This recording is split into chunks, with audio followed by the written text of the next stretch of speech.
నేను ఈ మందిరం యొక్క సండే స్కూల్ స్టూడెంట్ని ఒకప్పుడు. నేను ఎప్పుడూ ఇక్కడ వాక్యం చెప్పలేదండి. ఒకసారి సాక్ష్యం చెప్పాను, ఒకసారి గుడ్ ఫ్రైడే రోజున ప్రార్థన చేసి,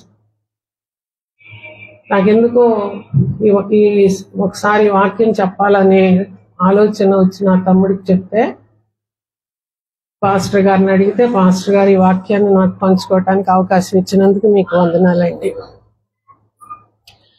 నేను చెప్పాలనుకుంటున్నటువంటి హెబ్రీయులకు రాసిన పత్రిక. హెబ్రీయులకు రాసిన పత్రిక ఎవరు రాశారో మనకి నిర్ధారణంగా తెలియదు, కానీ రాసినటువంటి స్టైల్ను బట్టి, విధానాన్ని బట్టి పౌలు గారు రాశారని మన పూర్వీకులు నిర్ధారించారు. కాబట్టి పౌలు గారు రాసినటువంటి హెబ్రీయులకు రాసిన పత్రిక అని మనం స్థిరపడ్డాము. ఈ హెబ్రీయులకు రాసిన పత్రిక పౌలు గారు ఎవరికి రాశారంటే హెబ్రీ భాష తెలిసినటువంటి వాళ్ళకి రాశారు. హెబ్రీ భాష ఇటలీ పట్టణం, రోమ్ పట్టణం చుట్టుప్రక్కల ఉన్నటువంటి ప్రాంతాలలో ఉన్నటువంటి వాళ్ళకి హెబ్రీ భాష తెలుసు. హెబ్రీ భాషలో ఈ లెటరు రాయడం జరిగింది. ఎటువంటి పరిస్థితుల్లో ఈ ఉత్తరం రాయబడిందంటే,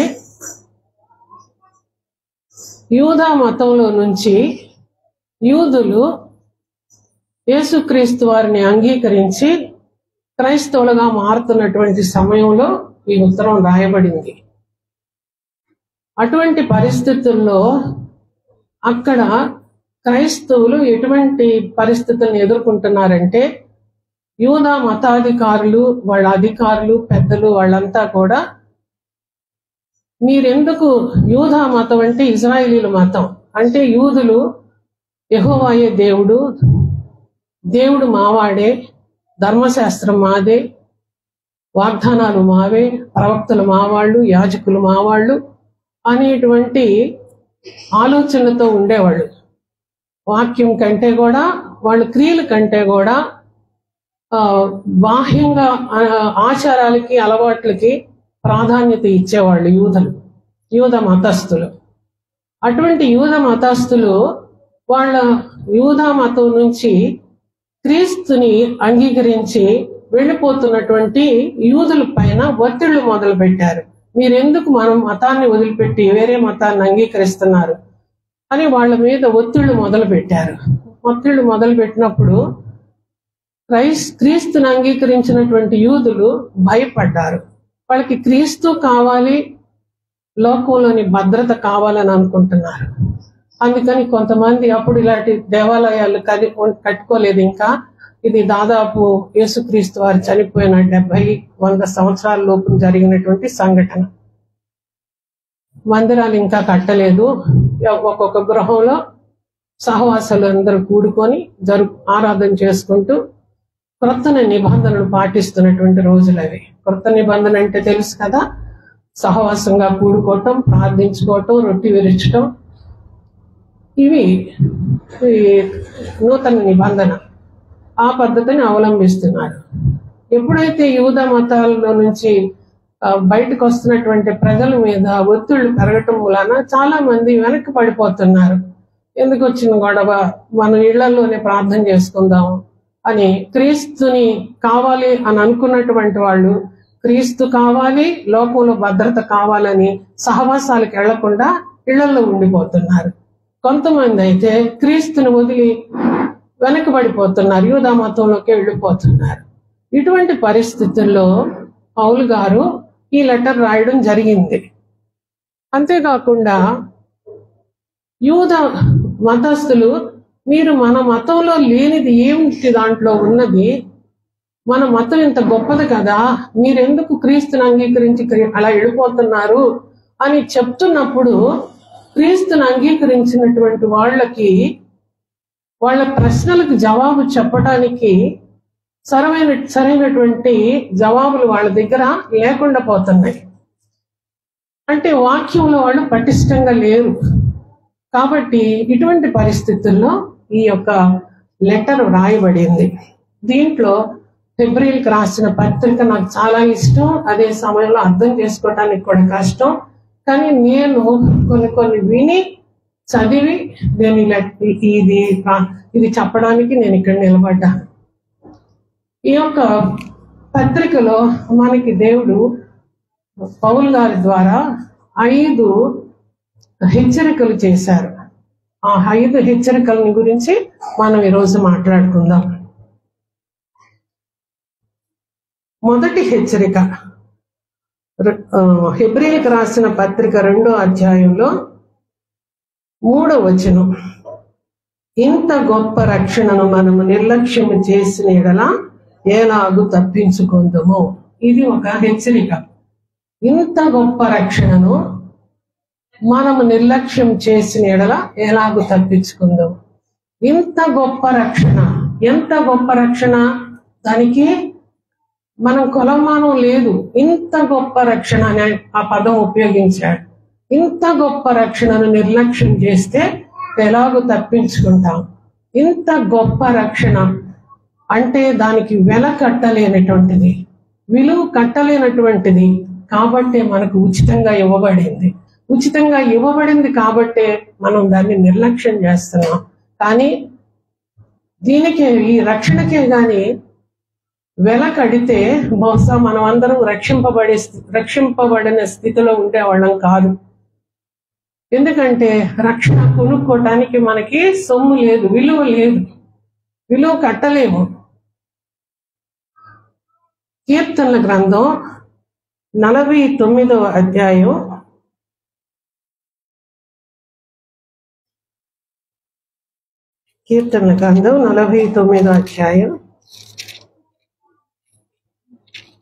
9వ వచనం చూస్తే వారి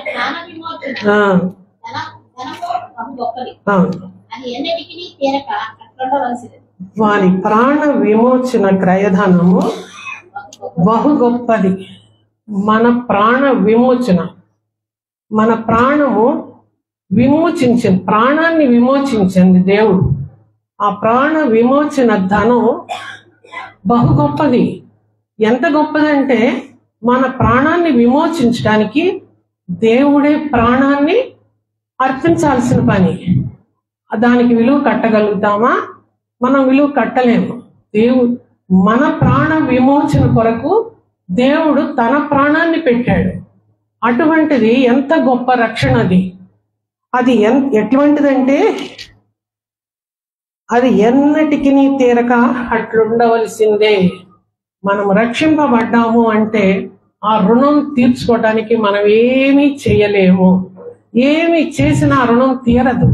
ఏమి చేసినా కూడా ఆ రుణం తీరదు. మన జీవిత కాలం అంతా కూడా స్తోత్రాలు చెల్లించుకున్నా కూడా ఆ రుణం తీర్చుకోలేనటువంటిదే. మనకి ఎప్పుడు మనం దేవుణ్ణి ప్రతిసారి అదివ్వమని ఇదివ్వమని అడుగుతాం, కానీ మనం ఏమి ఇస్తున్నామో మనం గమనించం. దేవుడు మన దగ్గర నుంచి ఏం కోరుతున్నాడు అది మనం గమనించం. కనుక మన ఇంత గొప్ప రక్షణను నిర్లక్ష్యం చేస్తే, ఈ గొప్ప రక్షణను మనకి ఇవ్వడానికి ఒక పెద్ద ప్రణాళిక చేసుకున్నారు దేవుడు. ఒక ప్రణాళిక చేసుకున్నారు.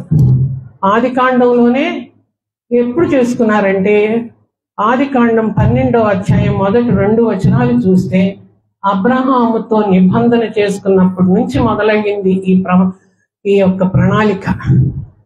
దేవుడు మనందరి సర్వమానవాళికి రక్షణ ఇవ్వడానికి ఆయన ఒక ప్లేస్ని ఎన్నిక చేసుకున్నాడు, ఒక జాతిని ఎన్నిక చేసుకున్నాడు, ఒక మనిషిని ఎన్నిక చేసుకున్నాడు. ఆ మనిషి ద్వారా ఎప్పటి వరకు ఆ రక్షణ ప్రణాళికను మధ్య మధ్యలో ప్రవక్తల ద్వారా హెచ్చరిస్తూ వచ్చారు. మనకి ఏదైనా మీటింగ్స్ పెడుతుంటే మనం ఒక 15-20 రోజుల ముందే పోస్టర్లు వేస్తాము. పలానా రోజున పలానా ప్రసంగికుడు వచ్చి పలానా చోట వాక్యం చెప్తారని పోస్టర్లు వేస్తాము. అంటే కానీ యేసుక్రీస్తు వారు వస్తున్నారు అనేటువంటి పోస్టర్ ఎప్పటి నుంచి వేయబడిందంటే అనాది కాలం నుంచి ప్రవక్తల ద్వారా, దేవదూతల ద్వారా చెప్పబడినటువంటిది. ఆ ప్రవచనాల ద్వారా ప్రవచింపబడినాయి. ఆయన రాకడ గురించి. కాబట్టి అది అంత గొప్ప రక్షణ. ఎవరెవరు పనిచేశారు దీంట్లో? రాజులు పనిచేశారు, ప్రవక్తలు పనిచేశారు, దేవదూతలు పనిచేశారు. ఇవన్నీ మనకి తెలియదు, మనం పట్టించుకోం. ఆ రక్షణ యొక్క ఈరోజు నేను ఎందుకు చెప్తున్నానంటే, రక్షణను అంత గొప్ప రక్షణ అంటే ఎంత గొప్ప రక్షణ, ఆ వివరాన్ని చెప్పడానికి నేను ఇది చెప్తున్నాను. ఇంత గొప్ప రక్షణను నిర్లక్ష్యం చేస్తే ఎలాగో తప్పించుకుంటాము. ఎప్పటి వరకు ఆయన చెప్పుకుంటూ వచ్చారంటే, గలతీలకు రాసిన పత్రిక 4వ అధ్యాయంలో కాలము సంపరిపూర్ణమైనప్పుడు దేవుడు తన కుమారుణ్ణి పంపెను. ఆయన స్త్రీ యందు పుట్టి మనము దత్తపుత్రులము కావాలనని ధర్మశాస్త్రమునకు లోబడి ఉన్న వారిని విమోచించుటకై ధర్మశాస్త్రమునకు లోబడిన వాడు ఆయను. ఒక్కసారి ఈ వాక్యాన్ని, ఇది నెరవేర్పు వాక్యం కాబట్టి, కాలము పరిపూర్ణమైనప్పుడు అన్ని యేసుక్రీస్తు వారి రాకడ సమీపించేసింది, వచ్చింది. కాలము పరిపూర్ణమైనప్పుడు దేవుడు తన కుమారుణ్ణి పంపాను.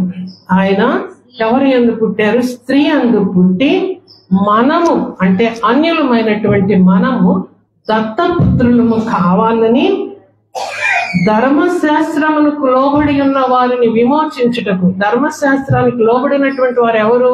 ఇజ్రాయేల్ జనాంగం. వాళ్ళు ధర్మశాస్త్రానికే లోబడి ఉంటారు, మరి దేనికి లోబడి ఉండరు. వారిని విడిపించటానికి ధర్మశాస్త్రమునకు లోబడిన వాడు ఆయన ధర్మశాస్త్రానికి లోబడినాడు. అర్థమైంది కదండి? యేసుక్రీస్తు వారు మనలను దత్తపుత్రులుగా చేయటానికి, అన్యులమైనటువంటి మనలను దత్తపుత్రులుగా చేయటానికి, ఒకటి ధర్మశాస్త్రమునకు లోబడి ఉన్నటువంటి ఇజ్రాయేల్ జనాంగానికి విడిపించటానికి ఆయన ధర్మశాస్త్రానికి లోబడినాడు.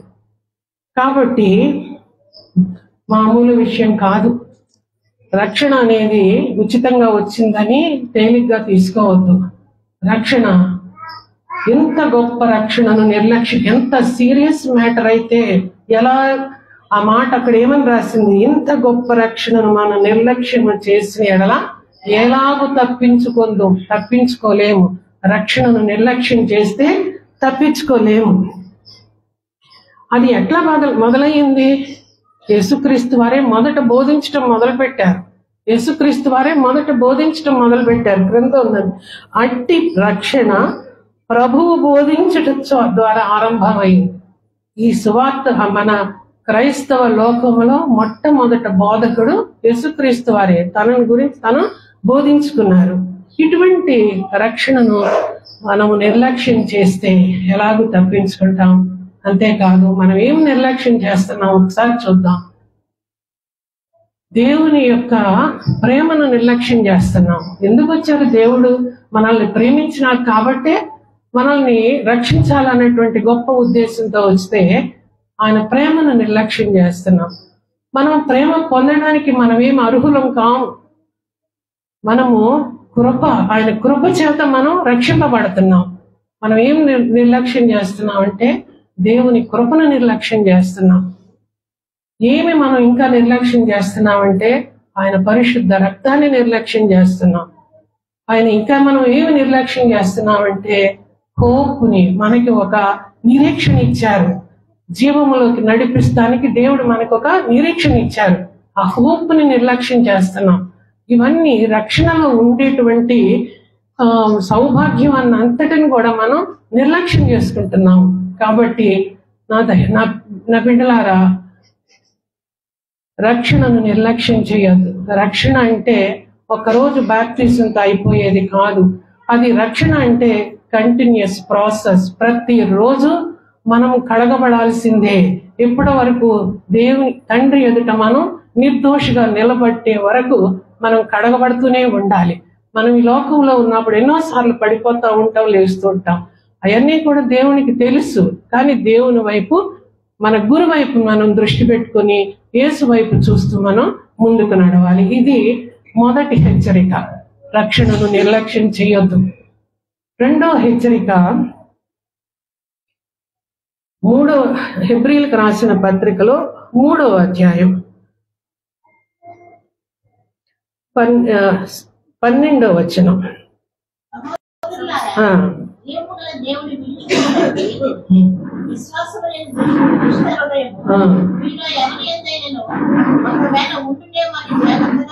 అవును సహోదరులారా, జీవమగల దేవుణ్ణి విడిచిపోవునట్టి విశ్వాసము లేని దుష్ట హృదయము మీలో ఎవని యందైనను ఒకవేళ ఉన్నదేమో అని జాగ్రత్తగా చూచుకొనుడి. ఇదొక హెచ్చరిక. అవిశ్వాసం లేకపోతే అవిధేయత. యేసుక్రీస్తు వారిని మనల్ని రక్షించారు, తర్వాత విధేయత చూపించాలి, దానికి లోబడి ఉండాలి. ఒకసారి మనం ఇజ్రాయెల్ దీనికి ఈ ప్రతి విషయంలో మనం జ్ఞాపకం పెట్టుకోవాల్సింది ఏంటంటే, ఈ లెటర్ ఎందుకు రాశారు, ఎవరికి రాశారు? యూదులకు రాశారు, యూద మతస్థులకు రాశారు. కాబట్టి యూదులు మీరెందుకు వెళ్ళిపోతున్నారు, వెనక్కి వెళ్ళిపోతున్నారని చెప్తూ ఇజ్రాయిల్ జనాంగం ఎక్కడెక్కడ తిరుగుబాటు చేసిందని ఒకసారి పౌలు గారు వీళ్ళకి జ్ఞాపకం చేస్తున్నాడు. మరియు 7వ వచనం, మరియు పరిశుద్ధాత్మ ఇట్లు చెప్పుచున్నాడు, 3వ అధ్యాయం 7వ వచనం, నేడు మీరు ఆయన శబ్దము విని ఎడల అరణ్యములో శోధన దినమందు కోపము పుట్టించినప్పటి వలె మీ హృదయములను కఠినపరుచుకొనకుడి. 40 సంవత్సరముల నా కార్యములను చూచి మీ పితరులు నన్ను పరీక్షించి శోధించిరి, కావున నేను ఆ తరము వారి వలన విసిగి వీరెల్లప్పుడూ తమ హృదయాలోచనలో తప్పిపోవచ్చున్నారు, నా మార్గములను తెలుసుకొనలేదు కనుక నేను కోపముతో ప్రమాణం చేసినట్లు వారు నా విశ్రాంతిలో ప్రవేశింపరని చెప్పి తిని. మనకి తెలుసు, నేను చెప్పే ఏ వాక్యం కూడా కొత్త వాక్యం ఏం కాదు. క్రైస్తవులైన మనం సండే స్కూల్ నుంచి మనం వింటున్నటువంటి వాక్యాలే. ఈ వాక్యం ఎందుకు చెప్పాల్సి వస్తుందంటే, మనం ఎంతవరకు మనం వాక్యాన్ని అన్వయించుకుంటున్నాం మన జీవితాల్లో అన్న ఉద్దేశంతో నేను ఈ వాక్యాన్ని చెప్తున్నా. ఇది చెప్తున్నా. ఇజ్రాయేల్ జనాంగం ఐగుప్తు దేశం నుండి మోషే యొక్క నాయకత్వంతో బయటకు తీసుకొచ్చారు. బయటకు తీసుకొచ్చిన తర్వాత పాలస్తీనా దేశం నుంచి వెళితే వాళ్ళకి ప్రామిస్ చేసిన దేశం చాలా ఒక వారం రోజుల్లో వెళ్ళిపోవచ్చు. కానీ వీళ్ళు యుద్ధాలు చేసుకుంటూ వెళ్ళాలి. యుద్ధాలు చేస్తున్నప్పుడు మళ్ళా ఈ ఇజ్రాయేల్ జనాంగం ఈ యుద్ధాలకి భయపడిపోయి మళ్ళా వెనక్కి వెళ్ళిపోయి ఐగుప్తు దేశంలోకి వెళ్ళిపోతారేమో అని దేవుడు ఏం చేశారంటే, ఎర్ర సముద్రం వైపు ఇంకొక మార్గంలో నుంచి బయలుదేర్చేశారు.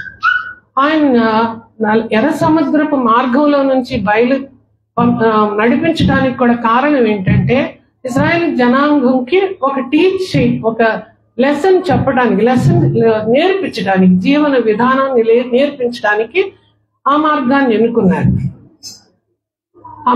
ఎన్నుకున్నారు. కాబట్టి ఇజ్రాయేల్ జనాంగం ఐగుప్తు నుంచి బయటకు వచ్చేటప్పుడు వాళ్ళని వెంబడిస్తూ ఐగుప్తు ఫరో సైన్యం కూడా వాళ్ళు వెంబడించింది. కొంత దూరం వెళ్ళేటప్పటికి ఎదుటి ఎర్ర సముద్రం ఉంది, వెనకాలేమో ఫరో సైన్యం ఉన్నది. ఏం చేయాలో తెలియని పరిస్థితి. అప్పుడే సనుక్కోవటం మొదలు పెట్టారు. అప్పటికే దేవుడు ఐగుప్తులో వీళ్ళని బయటకు తీసుకురావటానికి ఎన్నో సూచక క్రియలు, ఎన్నో అద్భుత కార్యాలు చేస్తున్నారు. అయినా కూడా భయపడిపోతుంటే అప్పుడు మోషేకి చెప్పారు, ముందుకు సాగిపోమని. ఆయన ఏం చెప్పాల, నాకెందుకు మొరపెట్టుకుంటారు, ముందుకు సాగిపోమని. ఆయన చెయ్యెత్తి కర్రతో ఆయన ఎర్ర సముద్రాన్ని కొట్టినప్పుడు ఎర్ర సముద్రం రెండుగా పాయలైపోతుంది. బహుశా అందరికి కూడా ఇంతటి గొప్ప అద్భుత కార్యం మరి ఏదీ లేదనుకుంటా. ఎర్ర సముద్రం ఆరిన నేలలో వాళ్ళు నడిచారు. అప్పుడు వరకు సముద్రం నీటితో ఉన్నది, తడి నేలలో నడిపించాల దేవుడు, ఆరిన నేలలో నడిపించారు. ఇటువైపు ఐస్ బ్లాక్ అయిపోయింది, ఇటువైపు ఐస్ బ్లాక్ అయిపోయింది. రెండు వైపులా నీళ్లు ఘనీభవించాయి, అంటే ఐస్ ముక్కలాగా అయిపోయినాయి. వెనక చూస్తేనేమో వాటర్. అంటే ఒకే సమయంలో దేవుడు వాటర్ గాను ఉంచాడు, వాటర్ ని ఐస్ బ్లాక్స్ గా ఉంచాడు, ఆరిన నేలను పరిచి వాళ్ళందరినీ ఎర్ర సముద్రాన్ని దాటించారు. ఎంత గొప్ప అద్భుతమో అది. అటువంటి అద్భుతాన్ని బయటకు వచ్చి చూశారు, వాళ్ళు అక్కడ సంతోషించారు. మళ్ళా ముందుకు వెళుతున్నప్పుడు వాళ్ళకి ఆహారం దగ్గర విసిగిచ్చారు, నీళ్లు లేకపోతే విసిగిచ్చారు. ఎంత పగలుపూట మేఘస్తంభంగా, రాత్రి అగ్నిస్తంభంగా వాళ్ళని నడిపించినటువంటి దేవుడి అద్భుత కార్యాలన్నీ చూసినా కూడా వాళ్ళు ఎప్పుడు చూసినా సణుక్కుంటూనే ఉన్నారు, వెనక్కి చూసుకుంటూనే ఉన్నారు. మేము అక్కడ ఉన్నప్పుడు అవి తిన్నాం, ఇవి తిన్నాం, మాకు ఇక్కడికి వచ్చిన తర్వాత నాన్ వెజిటేరియన్ లేదు, అది లేదు, ఇది లేదని సణుక్కుంటూనే ఉన్నారు. కానీ దేవుడు వాళ్ళని సహించుకుంటూ వచ్చారు. కానీ చివరికి ఎవరు వెళ్ళారు? 2 లక్షల కాల్బలం బయలుదేరితే అక్కడికి వెళ్ళేటప్పటికి ఇద్దరే ప్రామిస్ చేసిన ల్యాండ్ లోకి ఇద్దరే ప్రవేశించారు. ఒకడు జాషువా, రెండవతను కాలేబు. అక్కడ కింద ఏమని రాసినదంటే 18వ వచనంలో, తన విశ్రాంతిలో ప్రవేశింపరని ఎవరిని గూర్చి ప్రమాణము చేసెను? అవిధేయులైన వారిని గూర్చియే కదా. కాగా అవిశ్వాసము చేతనే వారు ప్రవేశింపలేకపోయారని గ్రహించుచున్నాము. అవిధేయత వలన, అవిశ్వాసం వలన మనం ఏం పోగొట్టుకుంటామంటే రక్షణ యొక్క ఉద్దేశాన్ని, ఒక నిరీక్షణను పోగొట్టుకుంటాం. మనకు జీవంలోకి ఎక్కడికి తీసుకెళ్లాలని దేవుని ఉద్దేశం, తండ్రి ఎదుట మనల్ని నిర్దోషిగా నిలబెట్టాలనేటువంటి ఉద్దేశంతో మొదలుపెట్టినటువంటి ప్రయాణం మనం అవిశ్వాసం చూపితే, అవిధేయత చూపితే మనం మన గమ్యాన్ని చేరుకోలేము, మనం గురి వద్దకి చేరుకోలేము. ఇది 2వ హెచ్చరిక. 3వ హెచ్చరిక 5వ అధ్యాయం 11వ వచనం. మేము చెప్పవలసినని అనేక సంగతులున్నవి కానీ మీరు వినుటకు మందులైనందున వాటిని విశదపరచుట కష్టము. కాలమును బట్టి చూచిత మీరు బోధకులుగా ఉండవలసిన వారై ఉండగా దేవోక్తులలో మొదటి మూల పాఠములను ఒకటి మీకు మరలా బోధింపవలసి వచ్చెను. మీరు పాలు త్రాగవలసిన వారే గాని బలమైన ఆహారం తినగలవారు కారు. మరియు పాలు త్రాగు ప్రతివాడును శిశువే కనుక నీతి వాక్య విషయములలో అనుభవం లేని వాడై ఉన్నాడు. చాలమ్మా. ఇందును గుర్తి మందులై ఉండటం, వాక్యాన్ని ఆటకాయితనంగా తీసుకోవద్దు. వాక్యం చాలా విలువైంది. వాక్యం రక్షణ సువార్త. మనం వస్తున్నాము, వింటున్నాము. ఈ రోజు విన్న వాక్యం ఎంత మట్టుకు మన జీవితాల్లో అన్వయించుకుంటున్నాము.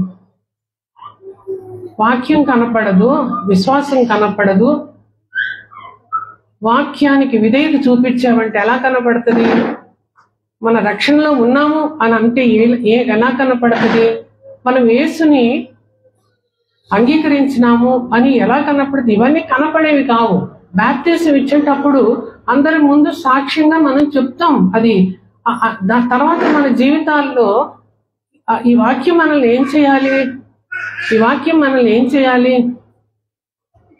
మనకి వాక్యం మనల్ని ఏం చేయాలంటే ప్రభావితం చేయాలి. ఆ వాక్యం మన ప్రవర్తనను మార్చాలి, మన క్యారెక్టర్ని మార్చాలి, మన బిహేవియర్ని మార్చాలి, మన క్రియలను మార్చాలి. ఇవి లేకుండా ఎన్ని పర్యాయాలు మీరు విన్నా కూడా శిశువులతో సమానమే. మన తల్లిదండ్రులు బలమైన ఆహారం పెట్టాలని ఎందుకు అనుకుంటాం? వయసుకు తగ్గట్టు బిడ్డలు ఎదగాలనేటువంటి ఉద్దేశంతో. వయసుకు తగ్గట్టు బిడ్డలు ఎదగకుండా ఉంటే మనం డాక్టర్ల దగ్గరికి తీసుకెళ్తాం, ఆటానికి ఇస్తాం. కానీ ఇంకొక విషయం కూడా మనం గమనించాల్సింది ఏంటంటే, ఆ జీర్ణశక్తి లేకపోయినా కూడా మనం ఆహారం తీసుకోలేము. జీర్ణశక్తి లేకపోతే మనం ఆహారం తీసుకోలేము. ఆసక్తి లేకపోతే వాక్యాన్ని మనం తీసుకోలేము. అది ఎవరి తప్పు? జీర్ణశక్తి వాక్యం మీద ఆసక్తి ఉండాలి. తీసుకున్నటువంటి వాక్యం మనల్ని అన్వయించుకోవాలని మనకి ఆసక్తి ఉండాలి. ఈ ఆసక్తి లేకపోతే ఎంతమంది ఎన్ని చెప్పినా కూడా ఇంకా మనం ఎక్కడుంటామంటే శిశువుల పరిస్థితుల్లోనే ఉంటాం. ఆయన పెద్దవాళ్ళు అయిన తర్వాత కూడా శిశువులాగా ప్రవర్తిస్తే లోకం అంగీకరిస్తుందా? ఈ లోకం కానీ అంగీకరించు. తల్లిదండ్రులు ఒప్పుకుంటారా? ఒప్పుకోరు. అక్కడికి ఇక్కడికి పరిగెడతారు. కానీ మనం మరి పరలోకపు తండ్రి కూడా మనం ఆత్మీయంగా ఎదగకుండా ఎక్కడ పడితే అక్కడ ఎక్కడున్నామో అక్కడే ఉండిపోతే ఎదుగుదల అనేది లేకపోతే, ఆత్మీయంగా ఎదుగుదల అనేది లేకపోతే మనం కూడా మన తండ్రి కూడా ఆత్మీయ తండ్రి మనల్ని గురించి పిలిపిస్తాడు. కాబట్టి వాక్యాన్ని మనము అన్వయించుకోవాలి మన జీవితాల్లో. వాక్యం సులువైందని అనుకోవద్దు. వాక్యము బలమైనటువంటిది. ఒక్కసారి మీరు 4వ అధ్యాయంలో 12వ వచనం, ఎందుకనగా దేవుని వాక్యము సజీవమైనది. దేవుని వాక్యము, వాక్యం అంటేనే దేవుడు, వాక్యమే దేవుడు. ఆ వాక్యము సజీవమైనది. ఆ వాక్యము సజీవమై బలము గలది. ఎటువంటిది? బలము గలది. ఈ వాక్యం మనల్ని ఏం చేస్తుంది? ఎంతో మంది కఠినమైనటువంటి నిష్ఠాపరులైనటువంటి ఎంతో మంది నక్సలైట్లనే గాని ఎన్నెన్నో వేరే వేరే సాంప్రదాయాల్ని పాటించే వాళ్ళనే గాని వాళ్ళందరినీ ఆ వాక్యమైన ఆ బలముతో యేసుక్రీస్తు వారి వైపు తిరిగినటువంటి వాళ్ళు ఎంతో మంది ఉన్నారు. బలమైనటువంటిది. ఆ వాక్యం హృదయాలని కదిలిస్తుంది. ఈ వాక్యం సజీవమే, 2 అంచులు గల ఎటువంటి ఖడ్గము కంటను వాడగలిగింది. అది చెప్పేవాళ్ళని ఖండిస్తుంది, వినేవాళ్ళని ఖండిస్తుంది. అంతేకాదు ఈ వాక్యము ప్రాణాన్ని ఆత్మని విభజిస్తుంది, కీళ్లలో ఉన్న మూలుని కూడా విభజిస్తుంది. ఆ వాక్యము ఎంతగా ప్రయాణిస్తుందంటే మనలోకి వాక్యం ఎంతగా ప్రయాణిస్తుందంటే హృదయం యొక్క ప్రాణాత్మలను కీళ్లను మూలుగను విభజించినంత మట్టుకు దూరుచు హృదయం యొక్క తలంపులను ఆలోచనలను శోధించుచున్నది. నీ హృదయం యొక్క ఎలా చేయాలి వాక్యాన్ని? అప్పుడు ఆ వాక్యము మనలో కార్యం జరిపిస్తుంది. వినేసి వదిలేస్తే కాదు, వినేసి మనం యాక్సెప్ట్ చేయాలి. అంటే దానికి మనం స్వేచ్ఛ ఇవ్వాలి. వాక్యం మనలో వెళ్ళడానికి మనం ఒప్పుకోవాలి. యేసుక్రీస్తు వారైన తలుపు వద్ద నిలబడి తలుపు తడతాడే గాని చొచ్చుకుపోయే తత్వం కాదు. Is very gentle man. ఆయన ఎవరన్నా ఆహ్వానిస్తేనే వస్తాడు, లేకపోతే నిరాకరిస్తే రాడు. వాళ్ళ తర్వాత వాళ్ళు చూసుకుంటారు. వాక్యమే దేవుడు. వాక్యం కూడా అంతే. నువ్వు అంగీకరిస్తే నీలోకి వచ్చి నీలో మార్పును కలగజేయాలి. హృదయాల్ని ఆలోచనలన్నింటినీ పరిశోధిస్తుంది. అటువంటి వాక్యాన్ని నిర్లక్ష్యం చేయొద్దు.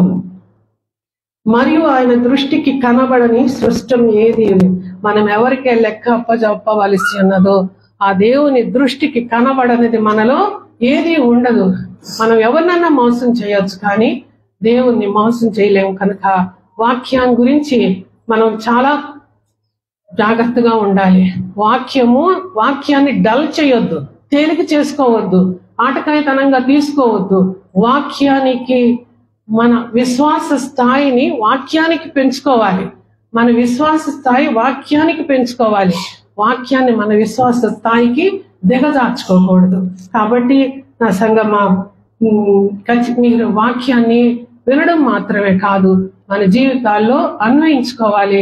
మన ప్రవర్తనలో అది కనిపిస్తుంది. రక్షింపబడినటువంటి బిడ్డలకి, రక్షణ లేనటువంటి బిడ్డలకి మనం వ్యత్యాసం ఈజీగా కనుక్కోవచ్చు. ఎందుకంటే వాళ్ళ ప్రవర్తన అంతా మారుతుంది. కనుక మారకపోతే నేను రక్షణ పొందానంటే దేవుడు నమ్మడు. ఎందుకంటే ఆయన దృష్టికి కనబడినటువంటి సృష్టి మనలో ఏమీ లేదు. కనుక ఇది మూడవ హెచ్చరిక. ఒక్క మాట చదువుదాం. ఈ 3వ హెచ్చరికలోనే 1 కొరింథీయులకు రాసిన పత్రిక 2వ అధ్యాయం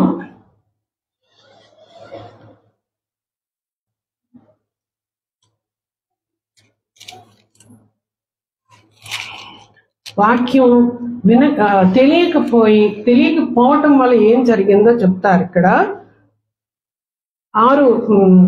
2వ అధ్యాయం 6 నుంచి చదవమ్మా.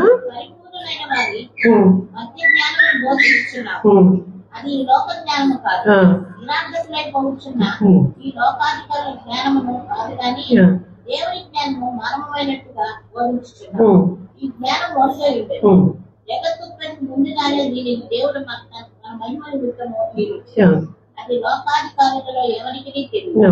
అది వారికి తెలిసిన మహిమా స్వరూపులైన ప్రభువును సిలువ వేయకపోయింది. చాలమ్మా, చూసారా ఇక్కడ ఈ జ్ఞానము మరుగై ఉండెను.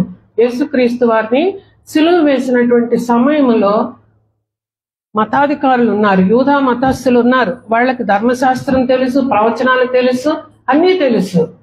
కానీ వాళ్ళు దాంట్లో ఆచారాలు ఆచరించడంలోనే వారు ఎక్కువగా శ్రద్ధ చూపించారే కానీ వాక్యాన్ని క్షుణ్ణంగా తెలుసుకోవాలని ఆలోచన లేకపోవటం మూలాన అక్కడ ఇక్కడ ఈ దేవుని జ్ఞానము మర్మమైనట్టుగా బోధించుచున్నాం. ఈ జ్ఞానము మరుగై ఉండేది.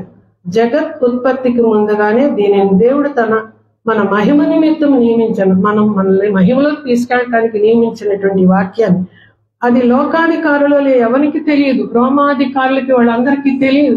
కానీ వాళ్ళందరూ వాళ్ళ లోకాధికారులేమో ఈయనలో ఏ పాపము లేదు అని తీర్పు ఇచ్చినప్పటికి కూడా యూద మతస్థులందరూ కూడా సిలువ వేయమని కేకలు వేశారు. ఎందుకంటే వాళ్ళకి వాళ్ళ వాక్యాన్ని మీద దృష్టి పెట్టుకోలేదు.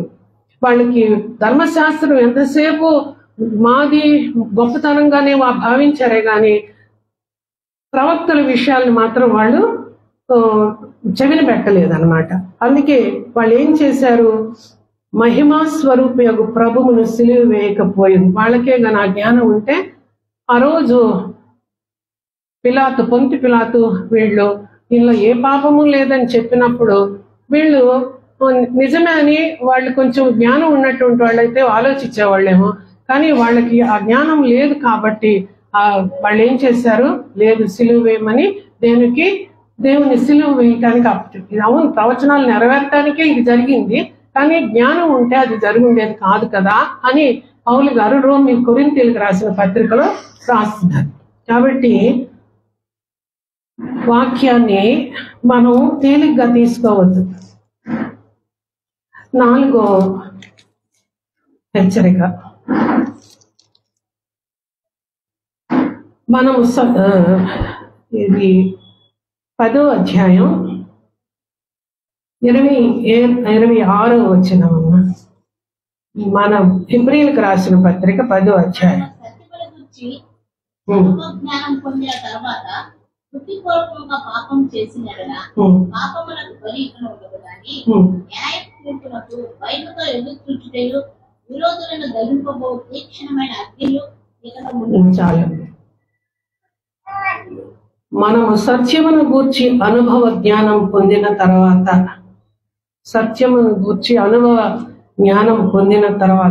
మనము సత్యం అంటే ఎవరు? సత్యము యేసుక్రీస్తు వారు సత్యం.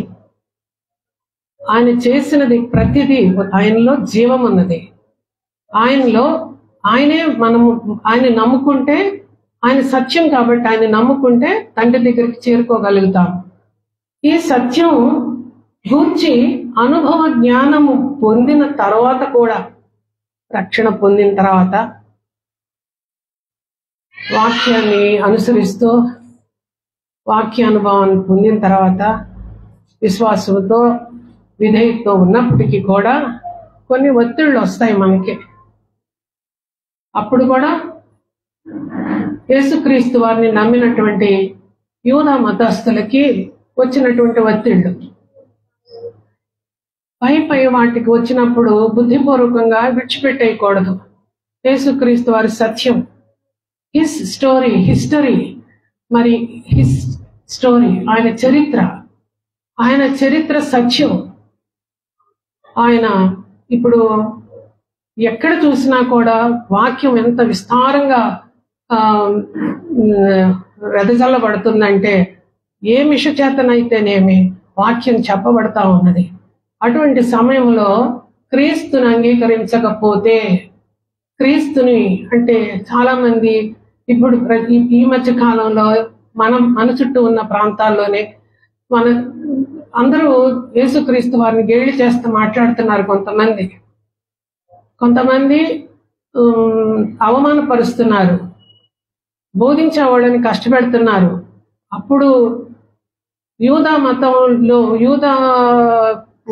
మతాధికారులు చేసినట్లు ఇప్పుడు మన చుట్టూ ఉన్న పరిస్థితులు కూడా అలానే ఉన్నాయి. అటువంటి పరిస్థితుల్లో యేసు కావాలి, లోక భద్రత కావాలని చాలా మంది మందిరానికి వస్తున్నారు. కానీ వాళ్ళు నేను క్రీస్తు బిడ్డనని చెప్పుకోవడానికి వాళ్ళు ఇష్టపడలేదు. ఎందుకంటే వాళ్ళకి కొన్ని ఫెసిలిటీస్ పోతాయి అన్న ఉద్దేశంతో. కాబట్టి అవన్నీ దేవుడు మనకిస్తాడు. ఇవన్నీ ఇచ్చినటువంటి దేవుడు అవన్నీ ఇస్తాడు. కానీ దేవుడిని మనం గణపరచాలంటే ఆయన మనం అంగీకరించాలి. నిరాకరిస్తే బుద్ధిపూర్వకముగా అన్ని తెలిసి కూడా బుద్ధిపూర్వకముగా పాపం చేస్తే దానికి ఇంకా పరిహారం లేదు. మనం పాపం చేస్తే దేవుడి దగ్గర మనకి పాప క్షమాపణ ఉంది. యోహాను మొదటి పత్రిక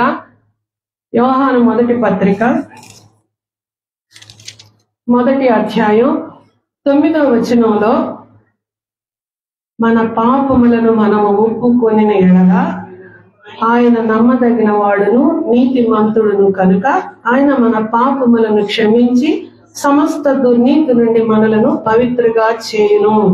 మనము పాపము చేయలేదని చెప్పుకొని ఎడల ఆయనను అబద్ధికునిగా చేయువారు మగుదుము, మరియు ఆయన వాక్యము మనలో ఉండదు. మాకు పాపము చేస్తే మనకి పాప క్షమాపణ ఉన్నది. అది దేవుడు మనకి ఇచ్చినటువంటి వెసులుబాటు, మనకిచ్చినటువంటి ఆధిక్యత. కానీ దేవుడు ప్రేమస్వరూపి, కృపామయుడు అని మనం చేసిన పాపాన్ని చేస్తా ఉంటే దేవుని యొక్క ప్రేమను, దేవుని కృపను మనము ఆయన బలహీనతగా ఎంచుకొని మాటికి అదే పాపం చేస్తే దేవుడు ఒప్పుకోడు. ఉద్దేశపూర్వకముగా పాపము చేసిన ఎడల ఆ పాపము క్షమింపబడదు. మనకి 2వ అధ్యాయం కూడా ఉన్నది. యోహాను రాసిన మొదటి పత్రిక 2వ అధ్యాయంలో, నా చిన్న పిల్లలారా మీరు పాపము చేయకుండుటకై ఈ సంగతులను మీకు రాయిచున్నాను. ఎవడైనను పాపము చేసిన ఎడల నీతిమంతుడైన యేసుక్రీస్తు అను ఉత్తరవాది తండ్రి యొద్ద మనకున్నాడు. కనుక విశ్వాసులు కూడా పాపం చేస్తారు. విశ్వాసులకి కూడా పాపం క్షమాపణ ఉన్నది. పాపం కానీ ఒకసారి పాపం, మొన్న శుక్రవారం నాడు మీ పాస్టర్ గారికి చెప్పారు, అతిక్రమమును ఒప్పుకొని వాడిని విడిచిపెట్టిన వాడు కనికరము పొందను. విడిచిపెట్టకుండా అదే పాపం మాటికి చేస్తుంటే దానికి మాత్రం పాపానికి క్షమా ఉండదు. మనం తెలియక చేస్తే పర్వాలా, ఉద్దేశపూర్వకంగా పర్వాలేదులే, చేయొచ్చులే, దేవుడు చూడొచ్చాడా, ఇట్లాంటివి దేవుడి కనుదృష్టి లోకమంతటా సంచరిస్తుంది. ఆయన యథార్థవంతులు ఎవరైనా ఉన్నారా అని చూస్తా ఉన్నది. అటువంటి సమయంలో దేవుణ్ణి మనం ఏమార్చలేము. ఎవరి పాపం ఇప్పుడు సెల్ ఫోన్స్ లో నుంచి, సోషల్ మీడియా నుంచే మనుషులు తప్పించుకోలేనటువంటి పరిస్థితుల్లో ఉన్నాము. దేవుని దగ్గర ఇంకా మంచి మంచి మంచి టెక్నాలజీ ఉంటది. దేవుడి మనకి ఎప్పుడో రాసి పెట్టాడు, ఎవరి హృదయం మీద వాళ్ళకి ఇనప గంటతో పాపము రాసిపడి ఉంటదని. అంటే ఈ ఫైల్ నాది కాదయ్యా, ఈ పాపం నాది కాదని చెప్పుకోవటానికి ఏం లేదు. ఎవరి హృదయం మీద వాళ్ళు పాపము రాసి పెట్టి ఉంటది. దేవుడు ముందు వచ్చినప్పుడు ఇది ఎందుకు చేస్తావంటే ఇది నేను చేయలేదని అనటానికి వీలు లేదు. కనుక నా ప్రియ సంగమా, ఉద్దేశపూర్వకంగా పాపము చేయొద్దు. చేస్తే ఒక్కసారి మనం వెనక్కి పడిపోయామంటే, ఇంకా ఎవరైనా క్రీస్తు బలిని నిరాకరిస్తే మరి ఏ బలికి కూడా దేవుడు అంగీకరించడు.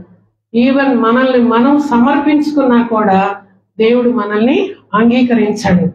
మన పాపములకు పరిహారం చెల్లించుటకై దేవుని కుమారుడైనటువంటి యేసుక్రీస్తు వారి యొక్క రక్తమే దానికి సరిపోయినటువంటిది. దేవుడు అంగీకరించేటువంటి బలి, దేవుడు అంగీకరించేటువంటి రక్తము యేసు రక్తమే. కాబట్టి యేసు రక్తమును మనము ఆషామాషాగా తీసుకోవద్దు. న్యాయం ఇక్కడ రాసినది కదా 29 హెబ్రీయులకు రాసిన పత్రిక 10వ అధ్యాయంలో, ఇట్లుండగా దేవుని కుమారుణ్ణి పాదములతో త్రొక్కి తాను పరిశుద్ధపరచబడుటకై సాధనమైన నిబంధన రక్తమును అపవిత్రమైనదిగా ఎంచి కృపకు మూలముగు ఆత్మను తిరస్కరించిన వాడు ఎంత ఎక్కువైన దండలకు పాత్రుడుగా ఎంచబడునని మీకు తోచును. కాబట్టి నాయన యేసు రక్తము ఈ చెప్పినంత ఈజీ అయినది కాదు. యేసు రక్తము దేనికి సాధనము?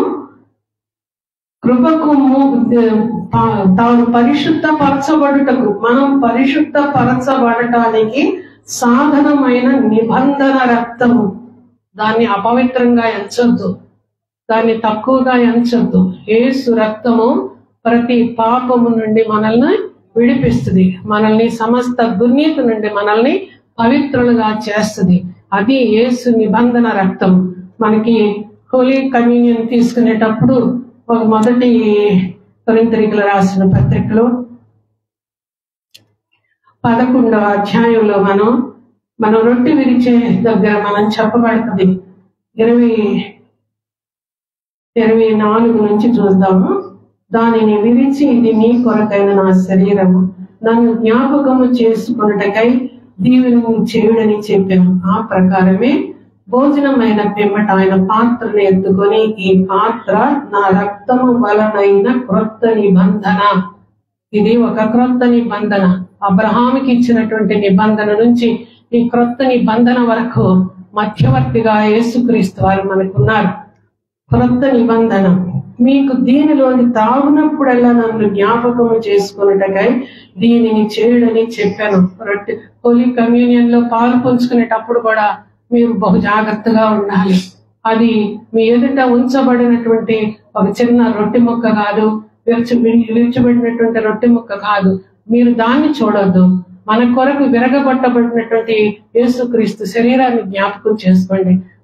మన ఎదుట ఉన్న ద్రాక్షారసము యేసుక్రీస్తు వారు మన కొరకు చిందించినటువంటి రక్తముగా భావించి పరిశుద్ధంగా ఆచరించండి. అది చేసుకున్నప్పుడల్లా కూడా మనము జ్ఞాపకం చేసుకోవాలి. ఆయన మన పక్షాన రక్షణ కార్యంలో ఆయన చేసినటువంటిది మనం జ్ఞాపకం చేసుకోమని మనల్ని హెచ్చరిస్తున్నాడు దేవుడు.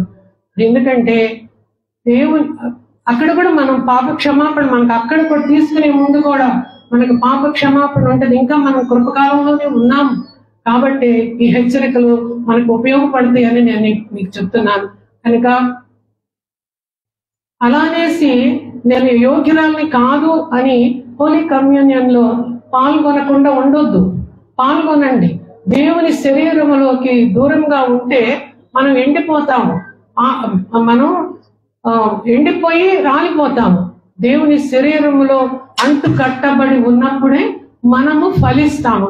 కాబట్టి దేవుడు హోలీ కమ్యూనియన్ని తీసుకునేటప్పుడు కూడా బహు జాగ్రత్తగా మీరు మనం పరిశీలన చేసుకొని, పక్కులను మనం పరిశీలన చేయనక్కర్లేదు, మనలను మనం పరిశీలన చేసుకొని మనం హోలీ కమ్యూనియన్ తీసుకోవాలి. కాబట్టి యేసు రక్తం క్రొత్త నిబంధన, అది సాదృశ్యమైనటువంటిది. మనకి ఐదో హెచ్చరిక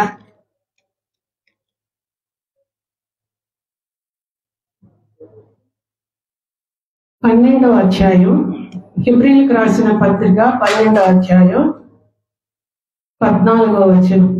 అందరితో సమాధానమును పరిశుద్ధతయు కలిగి ఉండటకు ప్రయత్నించుడి. పరిశుద్ధత లేకుండా ఎవడును ప్రభువును చూడడు.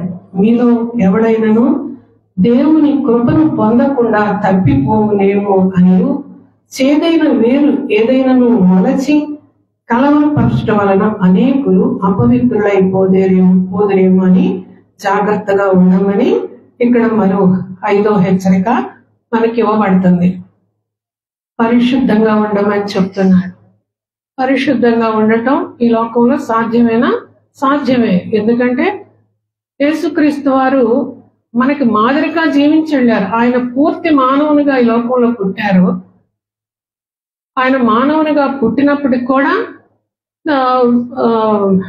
ఆయన పాపం లేదు, ఆయనలో పాపము లేదు. అంటే దేవునికి సాధ్యమైంది. అది ఆయన దేవుని స్వభావంతో రాలేదు. ఒకసారి మనం ఈ ఏప్రిల్కి రాసిన పత్రికలోనే మనం 2వ అధ్యాయంలో చూసుకుంటే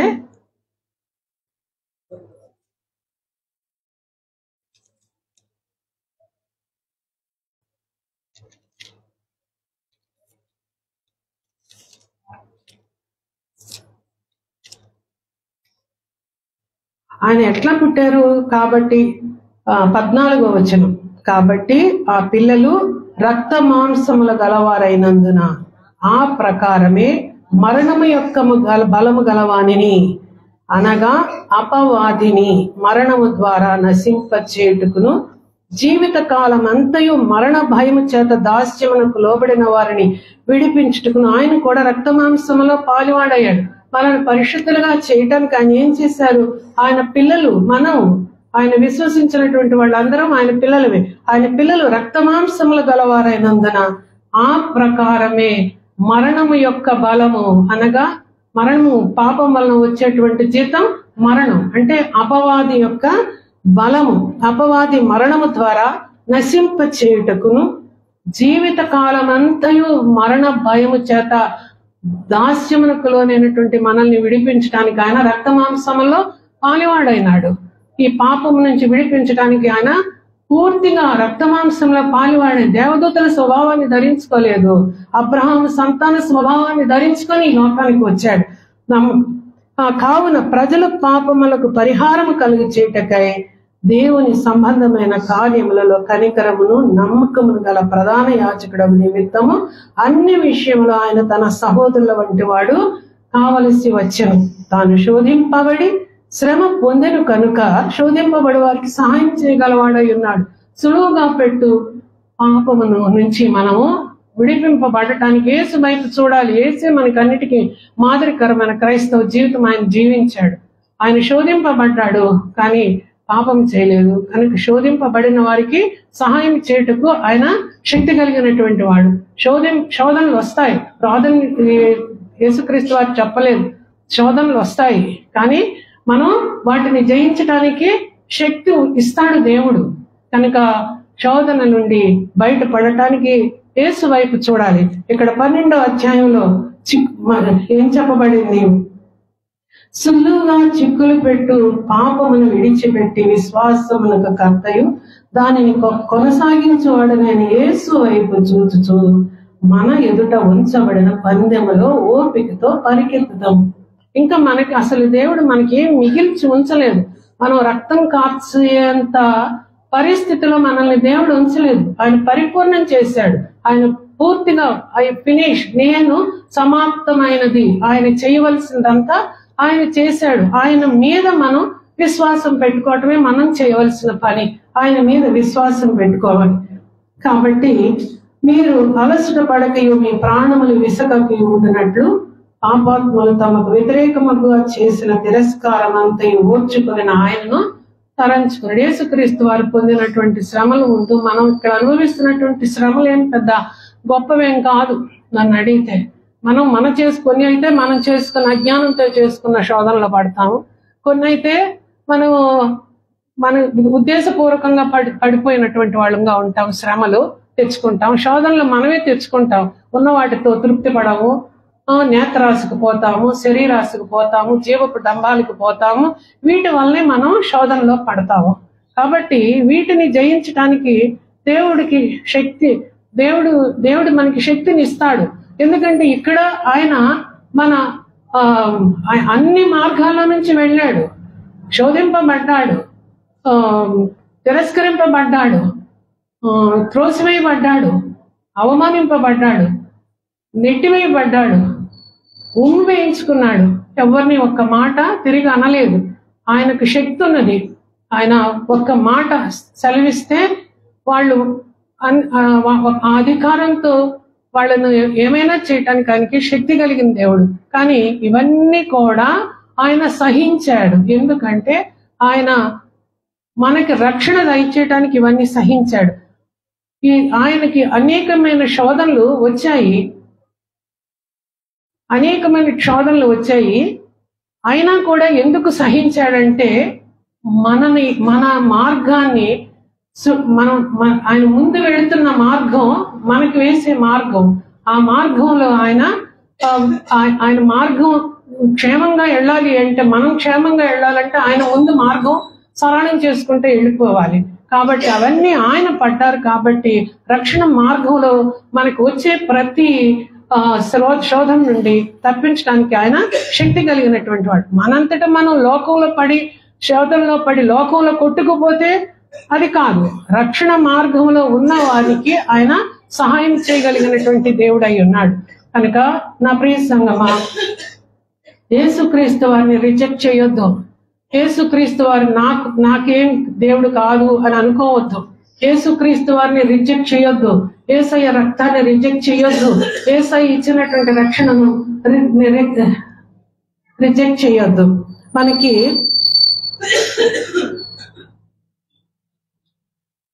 12వ అధ్యాయంలో 7 ఇక్కడ మనకేం చెప్పిందంటే, అందరితో సమాధానమును పరిశుద్ధమును కలిగి ఉండటకు ప్రయత్నించండి. పరిశుద్ధత అంత ఈజీగా వచ్చేది కాదు. పరిశుద్ధత పొందాలంటే ప్రయాసపడాలి. కొన్నిసార్లు మనకు ఇష్టమైనవి కోల్పోవాలి. కొన్నిసార్లు మనంతట మనం పరిశుద్ధపరచుకోవటానికి మనం కొంత ప్రయాస చేయాలి. కొన్ని మనం చేసుకోలేనివి, మనలో ఉన్న బలహీనతలు, మనల్ని విడిచిపెట్టుకోలేని బలహీనతలు తీసివేయటానికి దేవుడు కూడా మనకి కొన్ని శ్రమలకి అనుమతిస్తాడు. ఆ శ్రమలకి మనం తట్టుకొని నిలబడాలి. దేవుడు ఒక తోటమాలి ఉన్నాడు. ఆ తోటని అందంగా కనపడాల్సి అని అనుకొని కొమ్మలు విచ్చలవిడిగా పెరిగిపోయి ఉన్నాయి అనేసి కొమ్మల్ని నరికేస్తా ఉంటాడు. ఆ చెట్టుకు మేబీ పెయిన్ ఉండొచ్చు నరికేసేటప్పుడు, కానీ ఎట్టకేలకు ఆ తోటంతటిని చూసిన తర్వాత ఆ తోటమాలికి అందంగా కనిపించి సంతోషిస్తాడు. మొక్కలు కూడా చూసే వాళ్ళకి అందంగా క్రైస్తవ జీవితం కూడా కొన్ని చెత్తమైనటువంటివి మనలో ఉంటే మనల్ని చూసి లోకస్తులు మనల్ని అసహించుకుంటారు. అంటే వీళ్ళు వేషధారణ జీవితం జీవిస్తున్నారని. అలా కాకుండా మనలో ఉన్న చెదారం తీసివేసుకోవటానికి మనం ప్రయత్నిస్తే దేవుడు సంతోషిస్తాడు. లోకంలో ఇంకొకరికి మనం సాక్షిగాను సువార్త చెప్పేవాళ్ళంగాను మిగులుతాము. కనుక మనం శిక్షలను కూడా మనం కొంచెం యాక్సెప్ట్ చేయాలి. మనల్ని ఆ శిక్షలు మనకు వస్తున్నప్పుడు స్వపరిశీలన చేసుకోవాలి. మనం ఏం చేశాము స్వపరిశీలన చేసుకోవాలి. ఇక్కడ 7వ వచనంలో చెప్పబడింది, శిక్షా ఫలము పొందుటకై మీరు సహించుచున్నారు. దేవుడు కుమారుడుగా మిమ్మల్ని చూచుచున్నాడు. తండ్రి శిక్షింపని కుమారుడు ఎవడు? తండ్రి నిజమైనటువంటి తండ్రి అంటే నిజంగా ప్రేమించే తండ్రి తన బిడ్డలు ఏదైనా తప్పు చేస్తే తప్పకుండా శిక్షిస్తాడు. తప్పకుండా. అంటే సామెతల గ్రంథంలో కూడా ఉన్నది, నీ బిడ్డలు తల్లిదండ్రులకు చెప్పిన మాట, నీ బిడ్డలు దెబ్బ పడాలి, బెత్తం వాడాలని కూడా ఉన్నది. కాబట్టి మన తండ్రి శిక్షింపని కుమారుడు ఎవడు? కుమారులైన వారందరూ శిక్షలో పాలు పొందుచున్నారు. మీరు తర్వాత వచనం, మరియు శరీర సంబంధులైన తండ్రులను మనకు శిక్షకులై ఉండిరి, వారి యందు భయభక్తులు కలిగి ఉంటిమి. అయితే ఆత్మలకు తండ్రి అయిన వానికి మరి ఎక్కువగా లోబడి బ్రతకవలను కదా. మన దేవుడు మనల్ని శిక్షిస్తున్నప్పుడు నాకే ఈ శ్రమలు వస్తున్నాయనో, నాకెందుకు ఈ శ్రమల కోసమేనా యేసుని నేను నమ్ముకున్నది అని చిన్న చిన్న విషయాలకే మనం పడిపోకూడదు. మనకి ఈ లోకం శాశ్వతమైనటువంటిది కాదు. ఈ లోకంలో ఎంతకాలం బ్రతినా కూడా మనం మరణించవలసినటువంటి వారమే. కానీ మరణం తర్వాత ఉన్నటువంటి జీవితం గొప్పది, అది శాశ్వత కాలమైనటువంటిది. అక్కడ మనం పౌరులుగా పొందాలంటే భూమి మీద ఉన్నప్పుడే మనల్ని హెచ్చరించినప్పుడు, కొన్నిసార్లు వాక్యం ద్వారా బోధకుల ద్వారా హెచ్చరింపబడతాం. ఎందుకు నన్ను బోధకుడు నా గురించి ఎట్లా చెప్పాడని అనుకోవటానికి వీల్లేదు. మన మంచి కొరకే బోధకుల ద్వారా, తల్లిదండ్రుల ద్వారా, కొంతమంది వాక్యం ద్వారా, కొన్నిసార్లు పాటల ద్వారా, ఇవన్నీ కూడా మనకి అనేకమైనటువంటి సాధనాలు మనల్ని దేవుడు తన వైపుకు మలుచుకోవటానికి, మనల్ని పరిశుద్ధపరచడానికి. కాబట్టి నా ప్రియ సంగమా, నా దేవుణ్ణి రిజెక్ట్ చేయొద్దు. దేవుడు పరిశుద్ధత అంటే మత్తయి సువార్త 5వ అధ్యాయంలో ఉంది, ఆత్మ హృదయ శుద్ధి గల వారు ధన్యులు, వారు దేవుణ్ణి చూస్తారు. హృదయాన్ని శుద్ధిగా ఉంచుకుందాం. నానా చెత్త పెట్టుకునే కంటే కూడా దేవుని వాక్యంతో నింపుకుంటే హృదయ శుద్ధి గలవారు దేవుణ్ణి చూస్తారు. అట్లా అనేక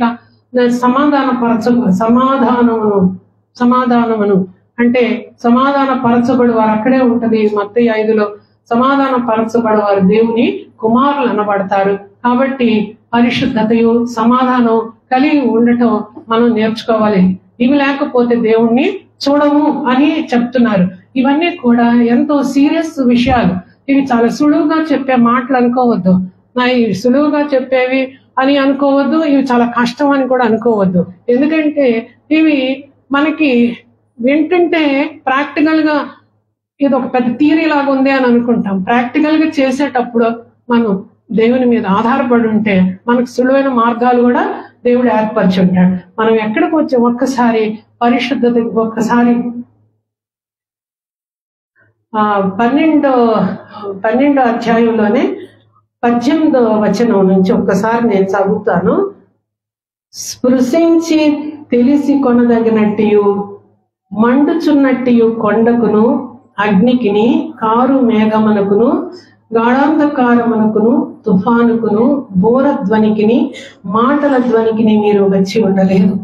ఒక జంతువైనను ఆ కొండను తాకిన ఎడల రాళ్లతో కొట్టబడవలనని ఆజ్ఞాపించిన మాటకు వారు తాళలేక ఆ ధ్వని వినిన వారు మరి ఏ మాటయు తమతో చెప్పవలదని బతిమాలు కొనిరి. మరియు ఆ దర్శనం ఎంతో భయంకరముగా ఉన్నందున మోషే నేను మిక్కిలి భయపడి వణుకుచున్నానెను. నా సంగమా, ఇక్కడ 2 కొండలు ఉన్నాయి. ఒకటి సీనాయి కొండ, ఇంకోటి క్రింద చూస్తే సియోను కొండ. సీనాయి కొండ మీదకి దేవుడు దిగి వచ్చినప్పుడు దేవుడు మాట్లాడలేదు. దేవుడు మోషే ద్వారా వాళ్ళకి మాట్లాడి ధర్మశాస్త్రాన్ని ఇవ్వడం జరిగింది. అర్థమైంది కదా? అప్పుడు ఆ దేవుడు ఆ కొండ మీదకి దిగి వచ్చేటప్పుడు, సీనాయి కొండ మీదకి దిగి వచ్చేటప్పుడు పరిస్థితి ఎలా ఉందంటే, మనం ఇక్కడ కంటే కూడా నిర్గమాకాండంలో ఒక్కసారి నీకు టైం అయిపోయింది.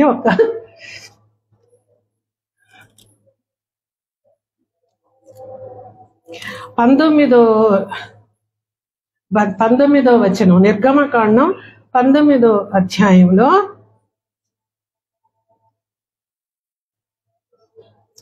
అక్కడికి రావడానికి ముందే ఒక పెద్ద సన్నాహం. 11వ వచనం నుండి నేను చదువుతున్నాను. 3వ నాటికి సిద్ధముగా నుండవలెను. 3వ నాడు యెహోవా ప్రజలందరి కన్నుల ఎదుట సీనాయి పర్వతం మీదకి దిగవచ్చును. నీవు చుట్టూ ప్రజలకు మేరను ఏర్పరిచి, అంటే వాడి కంచె వేయమని చెప్తున్నారు. మీరు ఈ పర్వతం ఎక్కవద్దు, దాని అంచును ముట్టవద్దు, భద్రమసుమి ఈ పర్వతము ముట్టు ప్రతివానికి మరణ శిక్ష తప్పక విధింపబడవలెను. యెహోవా దేవుడు మోషేకి చెప్తున్నటువంటి మాట. సీనాయి కొండ మీదకి నేను వస్తున్నాను. నేను ఎందుకంటే ఇది మనం ఎందుకు చెప్తున్నానంటే, తర్వాత ఎవడునూ చేతితో దాన్ని ముట్టకూడదు, ముట్టినవాడు రాళ్లతో కొట్టబడవలెను లేక పడవబడవలెను. మనుషుడు గాని మృగము గాని బతకూడదు. బూరధ్వని చేయనప్పుడు వారి పర్వతం యొద్ద ఒక పెద్ద తతంగం జరిగింది అక్కడ. అప్పుడు మోషే పర్వతం మీద నుండి ప్రజల యొద్దకు దిగి వచ్చి ప్రజలను పరిశుద్ధ పరచగా వారు తమ బట్టలను ఉదుకుకొనిరి. అప్పుడు అతడు 3వ నాటికి సిద్ధముగా ఉండడని చెప్పారు. 3వ నాడు ఉదయం అయినప్పుడు ఆ పర్వతము మీద ఉరుములు, మెరుపులు, సాంద్రవేగము అంటే గాఢాంధకారమైనటువంటి మేఘం, బోర యొక్క మహాధ్వనియు కలగగా పాళెములోని ప్రజలందరూ వణికిరి. దేవుణ్ణి ఒక్కసారి మీరు ఊహించుకోండి. దేవునిని ఎదుర్కొనుటకు మోషే పాళెములో నుండి ప్రజలను అవతలకు రప్పింపగా వారు పర్వతము దిగువన నిలిచిరి. యెహోవా అగ్నితో సీనాయి పర్వతము మీదకి దిగి వచ్చినందున అదంతయు ధూమమయమై ఉండెను. దాని ధూమము కొలిమి ధూమము వలె లేచెను. ఎంత భీభత్సంగా ఉన్నదో చూడండి. పర్వతమంతయు మిక్కిలి కంపించెను. ఆ బోరధ్వని అంతకంతకు బిగ్గరగా మ్రోగెను. మోషే మాట్లాడుచుండగా దేవుడు కంఠస్వరము చేత అతనికి ఉత్తరం ఇచ్చుచుండెను. ఇది ఎంత ఒక సీనాయి కొండ మీదకి దేవుడు దిగి వచ్చే సన్నివేశం ఎంత భయంకరంగా ఉన్నదో చూడండి. మరియు యెహోవా వారి మీద పడకుండానట్టు యెహోవా యొద్దకు చేరు యాజకులు తమ్ము తామే పరిశుద్ధపరచుకుని మోషే యెహోవాతో, ప్రజలు సీనాయి పర్వతం ఎక్కలేరు, నీవు పర్వతం అంటే క్రిందకు వచ్చేటప్పటికి అందుకు యెహోవా, నీవు దిగి వెళ్ళుము, నీవును నీతో అహరోనును ఎక్కిరావు. అంటే మోషే ప్రజల యొద్దకు వెళ్ళినా కూడా మోషే ప్రజలు ఆయన మొహం కూడా చూడటానికి భయపడ్డారు. అంటే దేవుణ్ణి చూడటానికి ఎంత భయంకరమైనటువంటి పరిస్థితి అక్కడి నుంచి వచ్చింది. సీనాయి కొండ పర్వతం మీద ఉన్నటువంటి దర్శనం అది. కానీ మనం ఒక్కసారి సియోను కొండ మీదకి చూస్తే 22వ వచనం, ఇప్పుడైతే సియోను కొండకును జీవము గల దేవుని పట్టణమునకు అనగా పరలోక యెరూషలేమునకు వేవేల కొలది దేవదూతల యొద్దకును పరలోకమందు వ్రాయబడునున్న జ్యేష్ఠుల సంఘము వారి మహోత్సవమునకు అందరి న్యాయాధిపతి అయిన దేవుని యొద్దకును సంపూర్ణ సిద్ధి పొందిన నీతి మంతుల ఆత్మ యొద్దకును క్రొత్త నిబంధనకు మధ్యవర్తి అయిన యేసునొద్దకును హేబేలు కంటే మరి శ్రేష్టముగా పలుకు ప్రోక్షణ రక్తమునకు మీరు వచ్చి ఉన్నారు. హేబేలు రక్తము కంటే ప్రోక్షణ రక్తం ఎందుకని గొప్పగా చెప్పబడిందంటే, హేబేలు రక్తము భూమిలో నుంచి మొరపెట్టుకుంటుంది, ఎప్పుడు నాకు న్యాయం చేస్తావు, నన్ను అన్యాయంగా చంపేశాడు నాకు అని హేబేలు రక్తం మొరపెట్టుకుంటుంది కొంచెం పగతో. కానీ యేసు రక్తం ఇక్కడ ఏం చేస్తుంది? క్షమతో. అక్కడ దేవుడి రక్తము క్షమిస్తుంది. యేసుక్రీస్తు వారి రక్తము క్షమతో. ఆయన రక్తము ప్రోక్షణ రక్తమునకు మీరు హేబేలు కంటే శ్రేష్టముగా పలుకు ప్రోక్షణ రక్తమునకు మీరు వచ్చి ఉన్నారు. మీకు బుద్ధి చెప్పుచున్న వానిని నిరాకరింపకుండా చూసుకున్నాడు. ఇటువంటి గొప్ప క్రీస్తు సీనాయి కొండ మీద అక్కడ కూడా మేఘాలు వచ్చినాయి ఆయన చనిపోయేటప్పుడు, కానీ ప్రశాంతత ఉన్నది అక్కడ యేసుక్రీస్తు వారు నెమ్మదితో మాట్లాడుతున్నారు. ఏమని మాట్లాడుతున్నారు? వీరేమి చేయించున్నారు వీరు ఎరుగరు కనుక వీరిని క్షమించమని. అక్కడైతే సీనాయి కొండ మీద అయితే ఎవరు తాకొద్దు, తాకినోళ్ళని చంపేయండి, రాళ్లతో కొట్టండి, జంతువుతో సహా. అంత భయంకరమైనటువంటి దేవుని ఒక ఉగ్రత, అంటే ఉగ్రత కాదు, దేవుని స్వరూపం అంత భయంకరమైనటువంటిది. దేవుణ్ణి చూడలేము, దేవుణ్ణి చూసి బ్రతకలేము. కనుకనే దేవుని కుమారుడుగా యేసుక్రీస్తు వారి లోకానికి వచ్చి సియోను పర్వతం మీద తనను తాను దేవునిగా కనపరుచుకున్నాడు. దేవుని సియోను కొండ మీద ప్రేమ ఉన్నది, సియోను కొండ మీద క్షమ ఉన్నది, సియోను కొండ మీద కృప ఉన్నది, సియోను కొండ మీద నిరీక్షణ ఉన్నది, సియోను కొండ మనల్ని క్షమించేది. కనుక ఇక్కడ నుండి పలుకుతున్నటువంటి మాటను మనం నిర్లక్ష్యం చేస్తే ఎలా తప్పించుకుంటాము?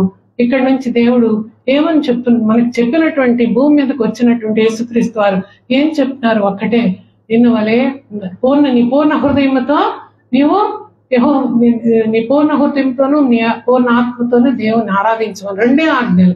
నిన్ను వలే నీ పొరుగు వారిని ప్రేమించమన్నటువంటి 2 ఆజ్ఞలనే దేవుడు మనకి ఇటువంటి మీకు బుద్ధి చెప్పుచున్న వానని నిరాకరింపకుండానట్లు చూసుకొనడి.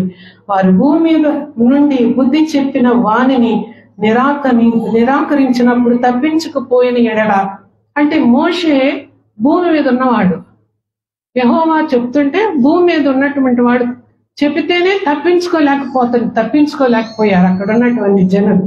ఇక్కడ ఏమున్నది?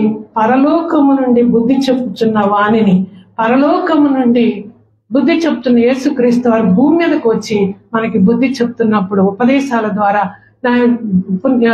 సూచక క్రియల ద్వారా, అద్భుత కార్యాల ద్వారా మనకి బుద్ధి చెప్తున్నాం. బుద్ధి నిరాకరించినప్పుడు తప్పించుకుపోయిన పరలోకం నుండి బుద్ధి చెప్పుచున్న వానిని విసర్జించు మనము తప్పించుకొనుకోవుట మరి నిశ్చయం కదా. ఇంత ఇంత రక్షణ కొరకు ఇంత చేసిన తర్వాత కూడా మనకి బుద్ధిహీనులుగానే ఉంటే మనం తప్పించుకోగలుగుతామా? తప్పించుకోలేము. కాబట్టి నేను ఒక్కసారి 29 అందువలన నిశ్చలమైన రాజ్యము పొంది దైవ కృప కలిగి ఉంది. ఆ కృప కలిగి వినయ భక్తులతో దేవునికి ప్రీతికరమైన సేవ చేయదు. మనం ఇవన్నీ విన్న తర్వాత మనం అనుకోవాలి, దేవుడు మనకి ఇంత గొప్ప రక్షణను, ఇంత గొప్ప వాక్యాన్ని ఇచ్చిన దేవుణ్ణి మనం ఏ విధంగా కొనియాడాలి. ఊరికే పాటలతో స్తుతించేయటం కాదు, ఇవన్నీ బయట కనిపించే క్రియలు, పాటలతో గాని మాటలతో గాని ఏదైనా కూడా. కానీ హృదయపూర్వకంగా హృదయ శుద్ధి గల వారు ధన్యులు, వారు దేవుణ్ణి చూస్తారు.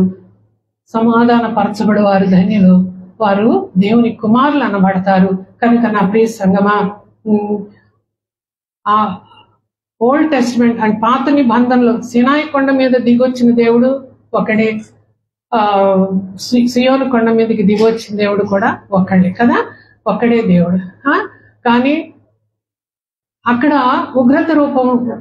ఉగ్రతమైనటువంటి పరిస్థితి, ఇక్కడ ప్రశాంతమైనటువంటి పరిస్థితి. కానీ దేవుని స్వభావం మాత్రం ఒకటి. ఎందుకంటే ఏలయనగా 12వ అధ్యాయంలో 29 ఆఖరి వచనం, ఏలయనగా మన దేవుడు దహించు అగ్ని అయి ఉన్నాడు, చులకనగా తీసుకోవద్దు. దేవుడు ప్రేమ స్వరూపే. కానీ ఎప్పటి వరకు? రక్షింపబడే వరకే దేవుడు ప్రేమ స్వరూప్. రక్షింపబడిన తర్వాత మనం నియమించినటువంటి నీతి క్రియలు చేయకపోతే దేవుడికి మనం లెక్క అప్పచెప్పవలసిందే. దేవుడు అన్యాయస్తుడు కాదు. దేవుడు మనకి అవకాశాలు ఇస్తున్నాడు. దేవుడు మనకి అన్ని సదుపాయాలు కల్పించినాడు. దేవుడు మనకి అటువంటి దేవుడిని నిర్లక్ష్యం చేస్తే, అటువంటి మెలని స్వరంతో ఇప్పుడు మాట్లాడుతున్న దేవుణ్ణి కూడా మనం నిర్లక్ష్యం చేస్తే ఎలాగో తప్పించుకుంటాం? ఇప్పుడు చెప్పండి, సూలమతి అంటది కదా పరమగీతాల్లో, సూలమతి ఏమని అంటది? 5వ అధ్యాయంలో నేను కొంచెం సేపు 10 నిమిషాలు తీసుకుంటానండి. 10 నిమిషాలు కూడా కాదులేండి, 5 నిమిషాలు. పరమగీతాల్లో 5వ వచనంలో 9వ వచనం, స్త్రీలలో అధిక సుందరి వగుదాన వేరు ప్రియుని కన్నా నీ ప్రియుని విశేషం ఏమి? నీవు మా చేత ప్రమాణం చేయించుకొనుటకు వేరే ప్రియుని కన్నా నీ ప్రియుని విశేషం ఏమి? నా ప్రియుడు ధవళవర్ణుడు, రత్నవర్ణుడు, 10,000 మంది పురుషులలో అతన్ని గుర్తింపవచ్చును అని సూలమతి చెప్తున్నది.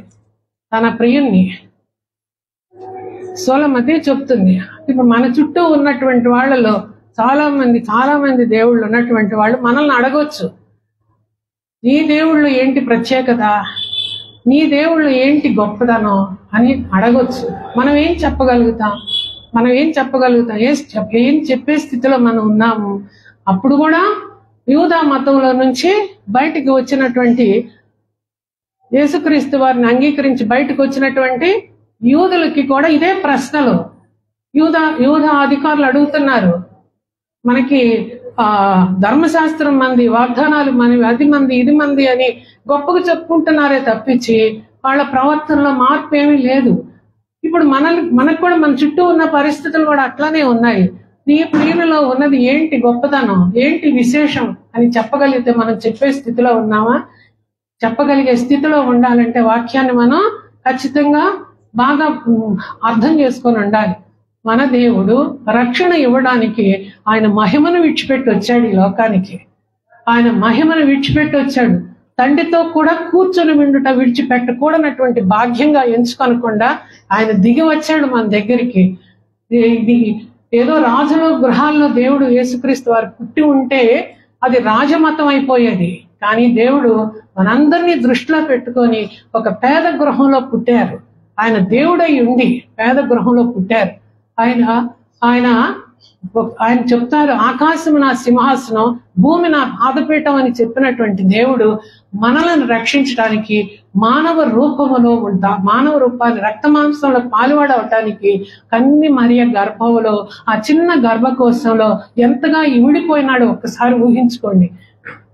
ఆకాశము నా సింహాసనం, భూమి నా పాదపీఠం అని చెప్పినటువంటి దేవుడు తనను తాను ఎంతగా తగ్గించుకొని మరియ గర్భంలో ఇమిడిపోయినాడు చూసుకోండి. అందరూ దూషించారు, కృతృణీకరించారు, అయినా కూడా తొట్టిల్లలేదు. అటువంటి దేవుడి గురించి మనం సాక్షి చెప్పలేమా? మన దేవుడు ప్రత్యేకమైనటువంటి వాడు. నేనే మార్గం అని చెప్పినటువంటి దేవుడు. ఇది ఈ మార్గంలో నడవండి అని చెప్పలే దేవుడు. నేనే మార్గం, నన్ను వెంబడించమన్నాడు. నేనే సత్యం, నేనే జీవం అని చెప్పినటువంటి దేవుడిని నిర్లక్ష్యం చేయొద్దు. మనం ధర్మశాస్త్రం కంటే గొప్పవాడు కాదా అని యూదులు అడిగారు. ధర్మశాస్త్రం కంటే, ఇప్పుడు చాలా మంది అంటారు మా పుస్తకాలు గొప్పవి కావని అని అంటారు. కానీ ధర్మశాస్త్రం కంటే గొప్ప. ధర్మశాస్త్రం ఏం చెప్పిందంటే పాపం ఏంటో తెలియపరిచింది ధర్మశాస్త్రం, అంతే.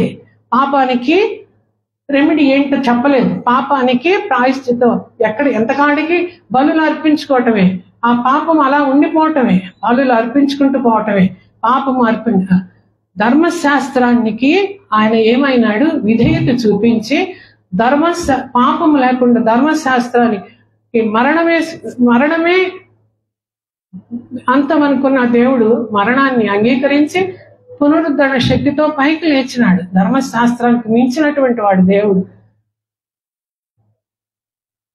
ప్రవక్తులు, దేవదూతలు వీళ్ళందరూ కూడా ఈ దేవుడు వస్తారని చెప్పిన వాళ్లే. కానీ ఆ వచ్చిన దేవుడు ఎవరు? ఈ ప్రవక్తలు చెప్పినటువంటి వాళ్లే. దేవుడు వచ్చినటువంటి దేవుడు ముఖ్యమా? ప్రవక్తలు ముఖ్యం. ఆ దేవుడు వస్తాడని చెప్పినటువంటి ప్రవక్త ముఖ్యమా? పోస్ట్ మ్యాన్ ముఖ్యమా? లెటర్ ముఖ్యమా? లెటర్ మనకి మెసేజ్, లెటర్ మనకి పోస్ట్ మాస్టర్ మెసెంజర్ అంత మట్టికి. లెటర్ మనకి ముఖ్యం. యేసుక్రీస్తు వారు ఆ సందేశం, ఇది పరలోక సందేశం, ఈ దేవుని పుస్తకం, ఇది మనకి ముఖ్యం. కాబట్టి మనకి ఆత్మీయంగా ఎదగడానికి ఏం కావాలో యాజకులు గొప్పవాళ్ళని చెప్పుకుంటున్నారు. యాజకులు దగ్గరికి ఎవరు వెళ్తారు? పాపం చేసినటువంటి వాళ్ళు యాజకుల దగ్గరికి వెళ్తారు, పాపాన్ని ఒప్పుకుంటారు. ఆ పాపానికి ఆయన ఏం చేస్తారంటే, ఆ యాజకుడు కూడా మనిషే కాబట్టి ఆ మనిషి తన పాపాలకు ముందు ప్రాయశ్చిత్తం చేసుకుంటాడు, తర్వాత మన పాపాలకు ప్రాయశ్చిత్తం చేస్తాడు. కాబట్టి కానీ యేసుక్రీస్తు వారు పాపము లేనటువంటి వాడు. ఆయన పరిశుద్ధుడు, పవిత్రుడు, నిర్దోషి, నిష్కలంకుడు. అటువంటి గొప్ప దేవుడు ఒకేసారి ఆయన సదాకాలము నివసించేవాడు. కాబట్టి యాజకులైతే వాళ్ళు బ్రతికున్నంత కాలం వాళ్ళు చేస్తారు యాజకత్వం. వాళ్ళు చనిపోయిన తర్వాత మళ్ళీ ఇంకొకళ్ళు వస్తారు, యాజకులు మారుతా ఉంటారు. కానీ మన యేసుక్రీస్తు వారు సదాకాలం నిలిచుండే దేవుడు, సంపూర్ణంగా కూడా క్షమించడానికి, రక్షించడానికి శక్తి కలిగినటువంటి దేవుడు. ఇది మన దేవుని ప్రత్యేకత. కాబట్టి మనం చెప్పుకోవచ్చు. దాని ఇంకొకటి లేవీలు క్రమం అని, యాజకుల్లోనే లేవీలు క్రమము, మెల్కీసెదెకు క్రమం అనేది ఉంటుంది. ఇవి ఒక్కటి చెప్పి నేను వదిలేస్తాను. లేవీలు క్రమం అంటే ఏంటంటే, లేవీలు యాజకత్వం చేసే గోత్రం. ఆ లేవీలు ఒక్క ఇజ్రాయెల్ ప్రజలకు మాత్రమే చేస్తారు యాజకత్వం. రెస్ట్ ఆఫ్ ద వరల్డ్ సర్వమానవాళికి చేయరు. ఆయన ఒక జాతికే, మా జాతికే దేవుడు, మా జాతికే ధర్మశాస్త్రం, మా జాతికే వాగ్దానాలని చెప్పుకునే వాళ్ళు, మా జాతికే మేము యాజకత్వం చేస్తాం. కానీ మెల్కీసెదెకు అన్న అతను మనకి బైబిల్లో రెండు చోట్ల వినిపిస్తారు. ఒకటి అబ్రహాము యుద్ధం చేసి వచ్చేటప్పుడు అక్కడ ఒకటి, ఇంకొక చోటేమో హెబ్రీయులకు రాసిన పత్రికలో మెల్కీసెదెకు క్రమం గురించి చెప్తారు. ఈ మెల్కీసెదెకు ఎవరంటే సర్వమానవాళి కోసం యాజకత్వం చేసే ప్రధాన యాజకుడు మన యేసయ్య. సర్వ మానవాళి కోసం, ఒక గోత్రం కోసం కాదు, ఒక జాతి కోసం కాదు, ఒక పట్టణం కోసం కాదు, ఒక దేశం కోసం కాదు, సర్వ మానవాళి నిమిత్తము యాజకత్వం చేసే దేవుడు ప్రధాన. అందుకే సర్వ మానవుల మనకేం చెప్పాడు? సమస్తమైన జనులారా నా యొద్దకు రండి, మీకు విశ్రాంతిని కలుగజేస్తానని చెప్తున్నాడు. కాబట్టి మన యేసుక్రీస్తు వారిలో ప్రత్యేకత అది. సర్వ మానవాళిని రక్షిస్తారు వితౌట్ ఎనీ రిజర్వేషన్స్, వితౌట్ అంటే ఏ ఒక జాతి అని లేదు. ఎవరు వచ్చినా, ఎటువంటి పాపినైనా సరే ఆయన పాపము క్షమింపని పాపాలు ఒకటి యేసుక్రీస్తు వారిని రిజెక్ట్ చేస్తే, యేసుక్రీస్తు వారి రక్తాన్ని రిజెక్ట్ చేస్తే, పరిశుద్ధ ఆత్మను రిజెక్ట్ చేస్తే మనం తప్పించుకోలేం. కానీ మరి ఎటువంటి పాపినైనా ఆయన దగ్గరికి వస్తే ఆయన క్షమించే దేవుడు. కనుక నేను చెప్పేది ఒక్కటే, మనం పుట్టినప్పటి నుంచి మనం క్రైస్తవులుగా ఉంటున్నాం. మనం ఎంతవరకు మన వాక్యాన్ని అన్వయించుకొని మన జీవితాల్లో మనం మారు మనసు అనేది క్రియలలో చూపించాలి తప్పించి ఒక బ్యాప్టిజం దగ్గర భక్తి దగ్గర కాదు. భక్తి మనకి శక్తి లేనటువంటి భక్తి కూడా ఉంటది. అట్లాంటి భక్తి కాదు, శక్తి కలిగినటువంటి భక్తిగా ఉండి మన ఎవరికీ చెప్పకపోయినా మనకి తెలిసినది మన ప్రవర్తనే స్వార్థగా ఉండాలి. మనం మూవింగ్ టెంపుల్స్. మనం ఇప్పుడు ప్రచారానికి వెళ్ళడానికి కూడా రాబోయే దినాల్లో మనకి కష్టం అవుతుంది. మనం ఇప్పుడు మూవింగ్, మనం దేవాలయాలు, మొదట్లో అయితే దేవుడు దిగి వచ్చాడు, తర్వాత యేసుక్రీస్తు వారి లో ఉన్నారు, తర్వాత ఇప్పుడు మనలో ఉంటున్నాడు. మనమే మూవింగ్ టెంపుల్స్ అయిపోవాలి. కాబట్టి మన ప్రవర్తన జాగ్రత్తగా చూసుకోవాలి. మనకి ఇంత రక్షణను నిర్లక్ష్యం చేయొద్దు. రక్షణని నిర్లక్ష్యం చేస్తే వాక్యానికి అవిధేయతలు అవుతాం. వాక్యాన్ని అవిధేయత చూపిస్తే వాక్యంలో బలాన్ని పోగొట్టుకుంటాము. వాక్యంలో బలం పోగొట్టుకుంటే మనం ఇష్టానుసారంగా అంటే ఉద్దేశపూర్వకంగా పాపం చేస్తాము, పరిశుద్ధతను కోల్పోతాం. కాబట్టి నా ప్రియ సంగమా, మీ సమయం నేను ఎక్కువ తీసుకున్నప్పటికీ ఎప్పుడో ఒకసారి వచ్చానని నన్ను క్షమించండి.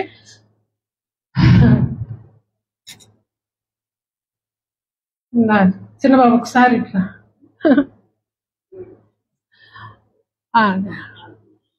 ఆ కాలు మీకు ఏం లేదు, కాలు ఒకసారి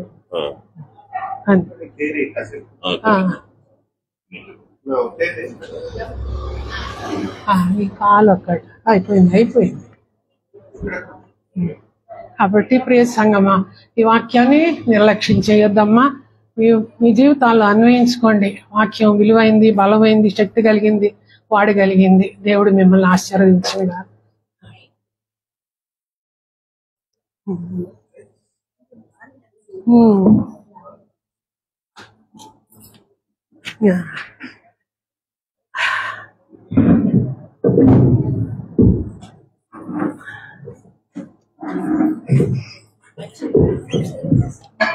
దేవునికి స్తోత్రం. హల్లెలూయా, హల్లెలూయా.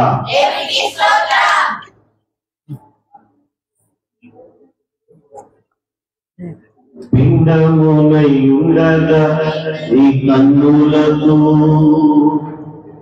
మరుగైనే ఉండలేదయ్యా. ఒకసారి అందరూ వేసుకున్నాము. మీకు బాగా ఉంటుంది. రిలాక్స్ అవ్వండి. నాతో పాటు పాట పాడింది దేవుడి పాట కాదు, ఇది ఆరాధన.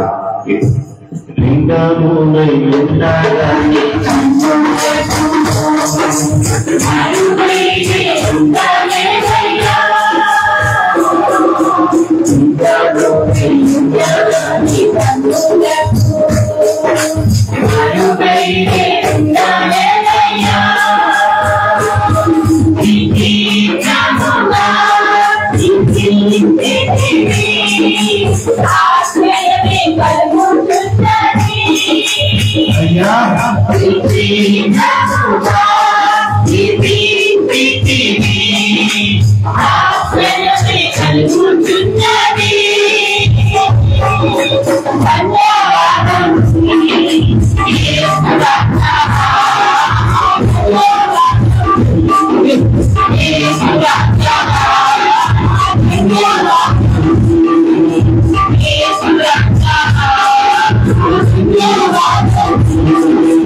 గట్టిగా తప్పట్టు కొట్టి అందరు మీ స్థానాల్లో కూర్చోండి.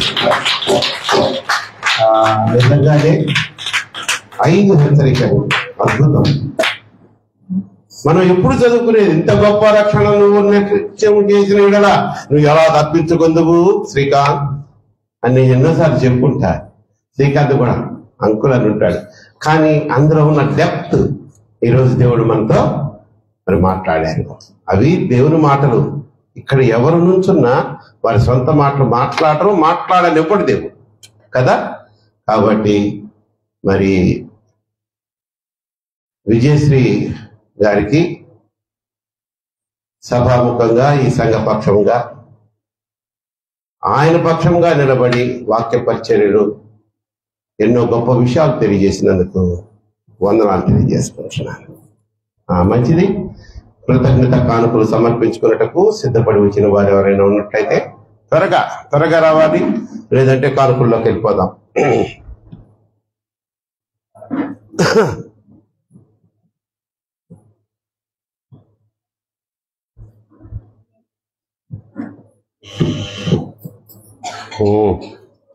ఏంటది? నువ్వెప్పుడు నువ్వే చెడగొడతావు మా మేకలని. అమ్మా ఆపో, వద్దు, ఆపే. స్తోత్రాలు. అతి పరిశుద్ధుడా స్తుతి నైవేద్యము నీకే అర్పించి కీర్తింతును. యేసయ్యా యేసయ్యా యేసయ్యా యేసయ్యా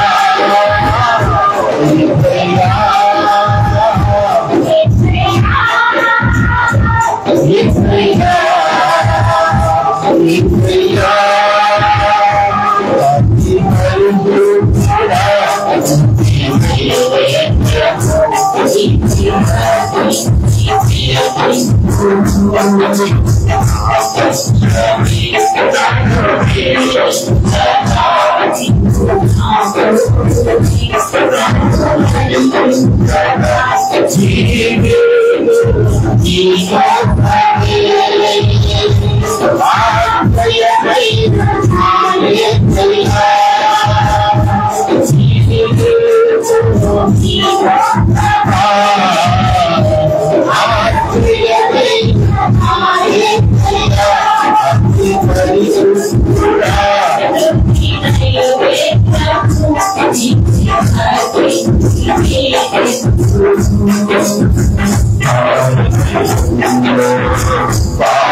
గట్టిగా చప్పట్లు కొడుతున్నామా? రైట్ రైట్ గుడ్, మంచిది. చివరిలో చేశాం. మరి ఈరోజు మనకి పలహారం ఏర్పాటు చేసిన వారు శ్రీమతి ఇందిరా ప్రకాష్ గారు. సందర్భం ఏంటంటే మా అమ్మగారు నిన్నటి దినానికి ఆమె బర్త్డే, మా మమ్మీ బర్త్డే నిన్న. ఆమె 100th బర్త్డే, 100వ పుట్టినరోజు చేసుకున్నారు. ఆమె లేరు, ఆమె 69-70 సంవత్సరాలప్పుడు ప్రభువుల దగ్గరికి వెళ్ళిపోయారు. కానీ మరి 100వ పుట్టినరోజు ఆమె ఉన్నా లేకపోయినా అది ఒక మంచి ఫిగర్ కదా, సంఖ్య కదా, అదనమాట. అందుకని కోడలుగా, చిన్న కోడలుగా నేను బాగా చూసుకున్నా అమ్మ. అదే నవ్వుతున్నావేంటి? చెప్పు, సభాముఖంగా అడిగినప్పుడు చూడకపోయినా అనాలా? ఏంటంటే వీళ్ళకి ఈ వయసులో కూడా నేర్పించాల్సి వస్తుంది. ఏదేమైనా మా మదర్ బర్త్డే కనుక, 100వ బర్త్డే కనుక మనకి ఏదో చిన్న స్నాక్స్ ఏర్పాటు చేశారు. అవి పంచుతా ఉండే లోపల చిన్న ప్రార్థన నేను చేసేస్తాను. ఓకే, మీరు ఇప్పటికే కొంచెం ఇట్లా అంటున్నారు, అప్పుడే ఏం ఎక్కువ టైం కాలేదు, నేనున్నాను కదా అడ్జస్ట్ చేసుకునేదానికి. ఓకే, ప్రార్థన చేసుకుందాం. చివరి ప్రార్థన. రైట్, ఏందమ్మా నువ్వు చేస్తావా? సరే, ఏంటమ్మా అది? చెప్పమ్మా, చెప్పు, మైక్రోనే చెప్పు. మా పెదనాన్నగారి మనవడు అన్నయ్య కొడుకు ఖమ్మంలో ఉంటారు, 25 సంవత్సరాలు. బాబుకి తెనాలి ట్రైన్ ఎక్కాడు. తెనాలి నిద్రపోయి బళ్ళారి వెళ్ళిపోయాడు. బళ్ళారిలో ట్రైన్ మూవ్ అయిన తర్వాత మెలకు వచ్చి దిగబోయేసరికి ప్లాట్ఫామ్ కి ట్రైన్ కి మధ్యలో చిక్కుకొని చాలా ఒక 1 కిలోమీటర్ పైన ఈడ్చుకుపోయిందంట. వెన్నుపూస విరిగిపోయింది. ఆపరేషన్ కి సిద్ధంగా అంటే కాళ్ళు కూడా ఇదైపోయినాయి. ఆపరేషన్ చేయాలన్నారు, ఇంకా ఆపరేషన్ చేయలేదు. సంఘం అంతా కూడా రాజు, తన పేరు 20 సంవత్సరాలు ఖమ్మంలో ఉంటారు. తప్పకుండా చేస్తారమ్మా, అందరూ చేస్తారు. సంఘంలో చెప్పమని అడిగారు, మార్నింగ్ నాకు ఫోన్ చేశారు. అందరం చేద్దాం. ఒక్క నిమిషం రాజు గురించి చేద్దామా అందరు కలిసి. కనికర పూర్ణుడా, కృపా సత్య సంపూర్ణుడా, మమ్మల్ని మిక్కిలిగా ప్రేమించుచున్న మా ప్రియ పరలోక తండ్రి యేసయ్య, యెహోవా తండ్రి, యేసు నాయన, పరిశుద్ధాత్మ త్రయేక దేవా, ఈ ప్రత్యేకమైన విజ్ఞాపన సంఘమంతా కలిసి ఏకాత్మతో ప్రార్థిస్తున్న ఆ అంశము మీకు తెలుసు నాయన. నువ్వు ప్రేమించిన కుమారుడే, నీ ద్వారా ఈ భూలోకంలోనికి రప్పించబడిన కుమారుడే రాజు. మరి చిన్ని తొట్టుపాటులో నాయన, ఆ నిద్ర మత్తులో నా ప్రభువా ట్రైన్లోంచి దిగబోయి తీవ్రమైన గాయాలయ్యాయని, కాళ్ళకి తీవ్రమైన గాయాలు, అలాగే వెన్నుపూసకు కూడా భయంకరమైన గాయాలు. కానీ ఆపరేషన్స్ చేయాలని వైద్యులు నిర్ణయించారంటే వారికి ఆ జ్ఞానాన్ని ఇచ్చింది మీరు గనక, అయ్యా ఎవరు కుమారుడయ్యా, ఒక్క అవకాశం ఇవ్వమని ఈ రైల్వే క్రిస్టియన్ సమాజ సంఘ పక్షముగా మేమందరము ఏకీభవించి రాజు గురించి ప్రార్థన చేస్తున్నాము నాయన. మా మనవులు ఎప్పుడూ మీరు తోసిపుచ్చలేదు. ఒక్క అవకాశం ఇచ్చి కేవలం ఇది నీ నామన్న మహిమార్థమే ఆ బిడ్డకు స్వస్థతని చేకూర్చమని యేసు నామములో వేడుకొని ప్రార్థిస్తున్నాను నా పరమ తండ్రి, ఆమేన్. ప్రభువా స్తోత్రం నాయన. ఇప్పటి వరకు ఈ నవంబర్ మాసంలోనే చివరి పునరుద్ధాన దినపు ఆరాధనలో మీరు మమ్మల్ని అందరినీ నడిపించారు. ప్రార్థన చేసి ఈ ఆరాధనని మీ అధ్యక్షతకు అప్పచెప్పుకున్నాం నా తండ్రి. మీ అధ్యక్షతలో జరిగించబడిన ఏ ఆరాధన అది ఫెయిల్ కాదు కదా నా తండ్రి. మా అందరికి ఎంతో ఆశీర్వాదకరంగా జరిగించారు. పాటల ద్వారా నిన్ను మహిమపరుచుకునే కృపనిచ్చారు. స్తుతి ఆరాధనలో మీ ఆత్మతో మమ్మల్ని నింపారు. వాక్య పరిచర్యలో నీ కుమార్తెను వాడుకొని నిలబెట్టుకొని నా తండ్రి, మరి బలహీనుల శారీరకంగా కొంత కాళ్ళు నొప్పులు బలహీనరాలైనా నిలబెట్టుకున్నారు నా తండ్రి.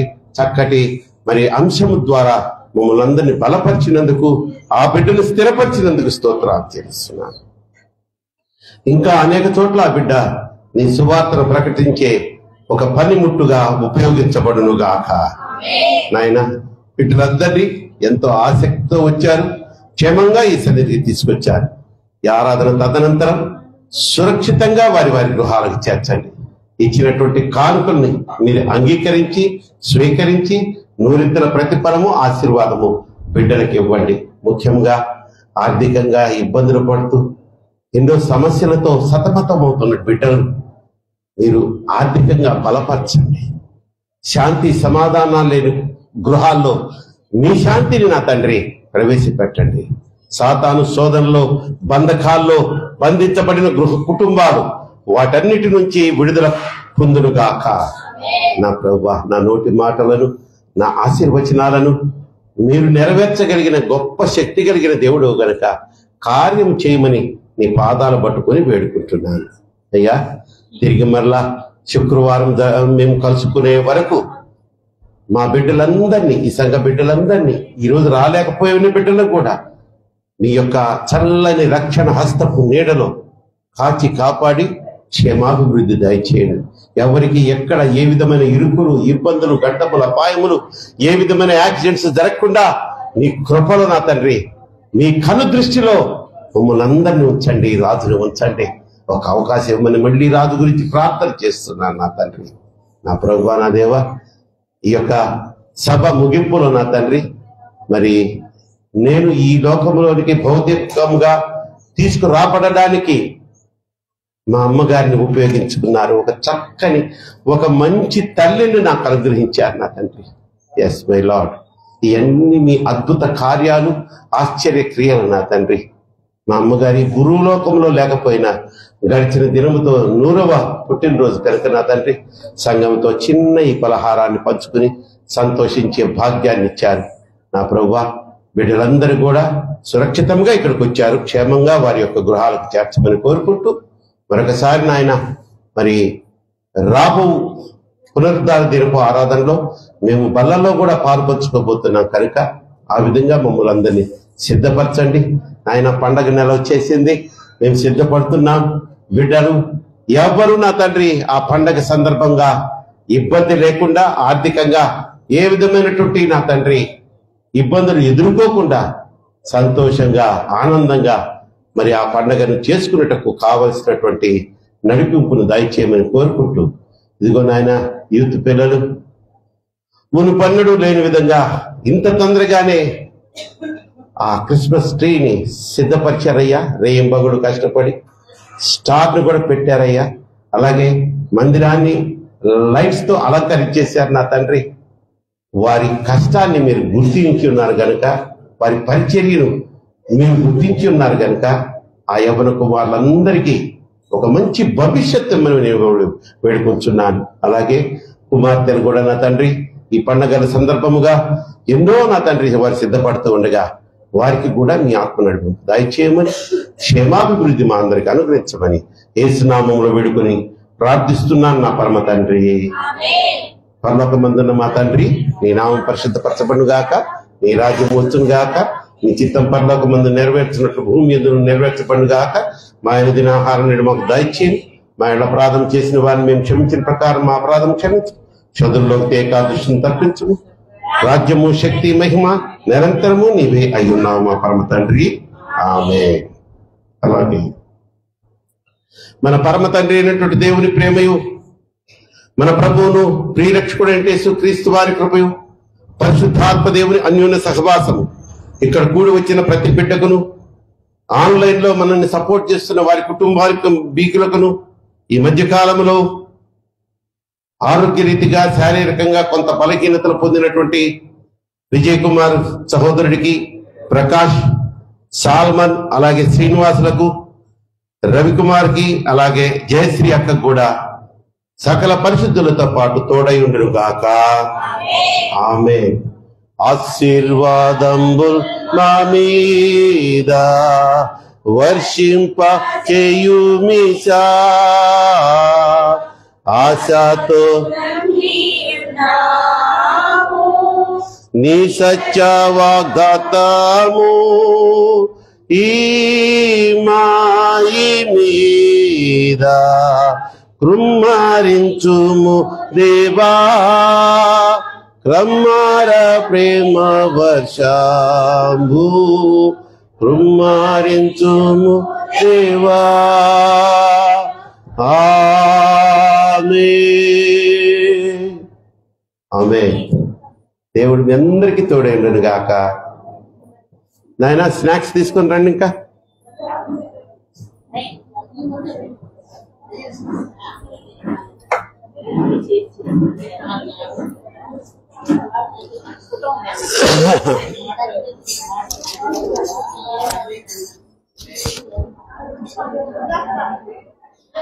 అయ్యా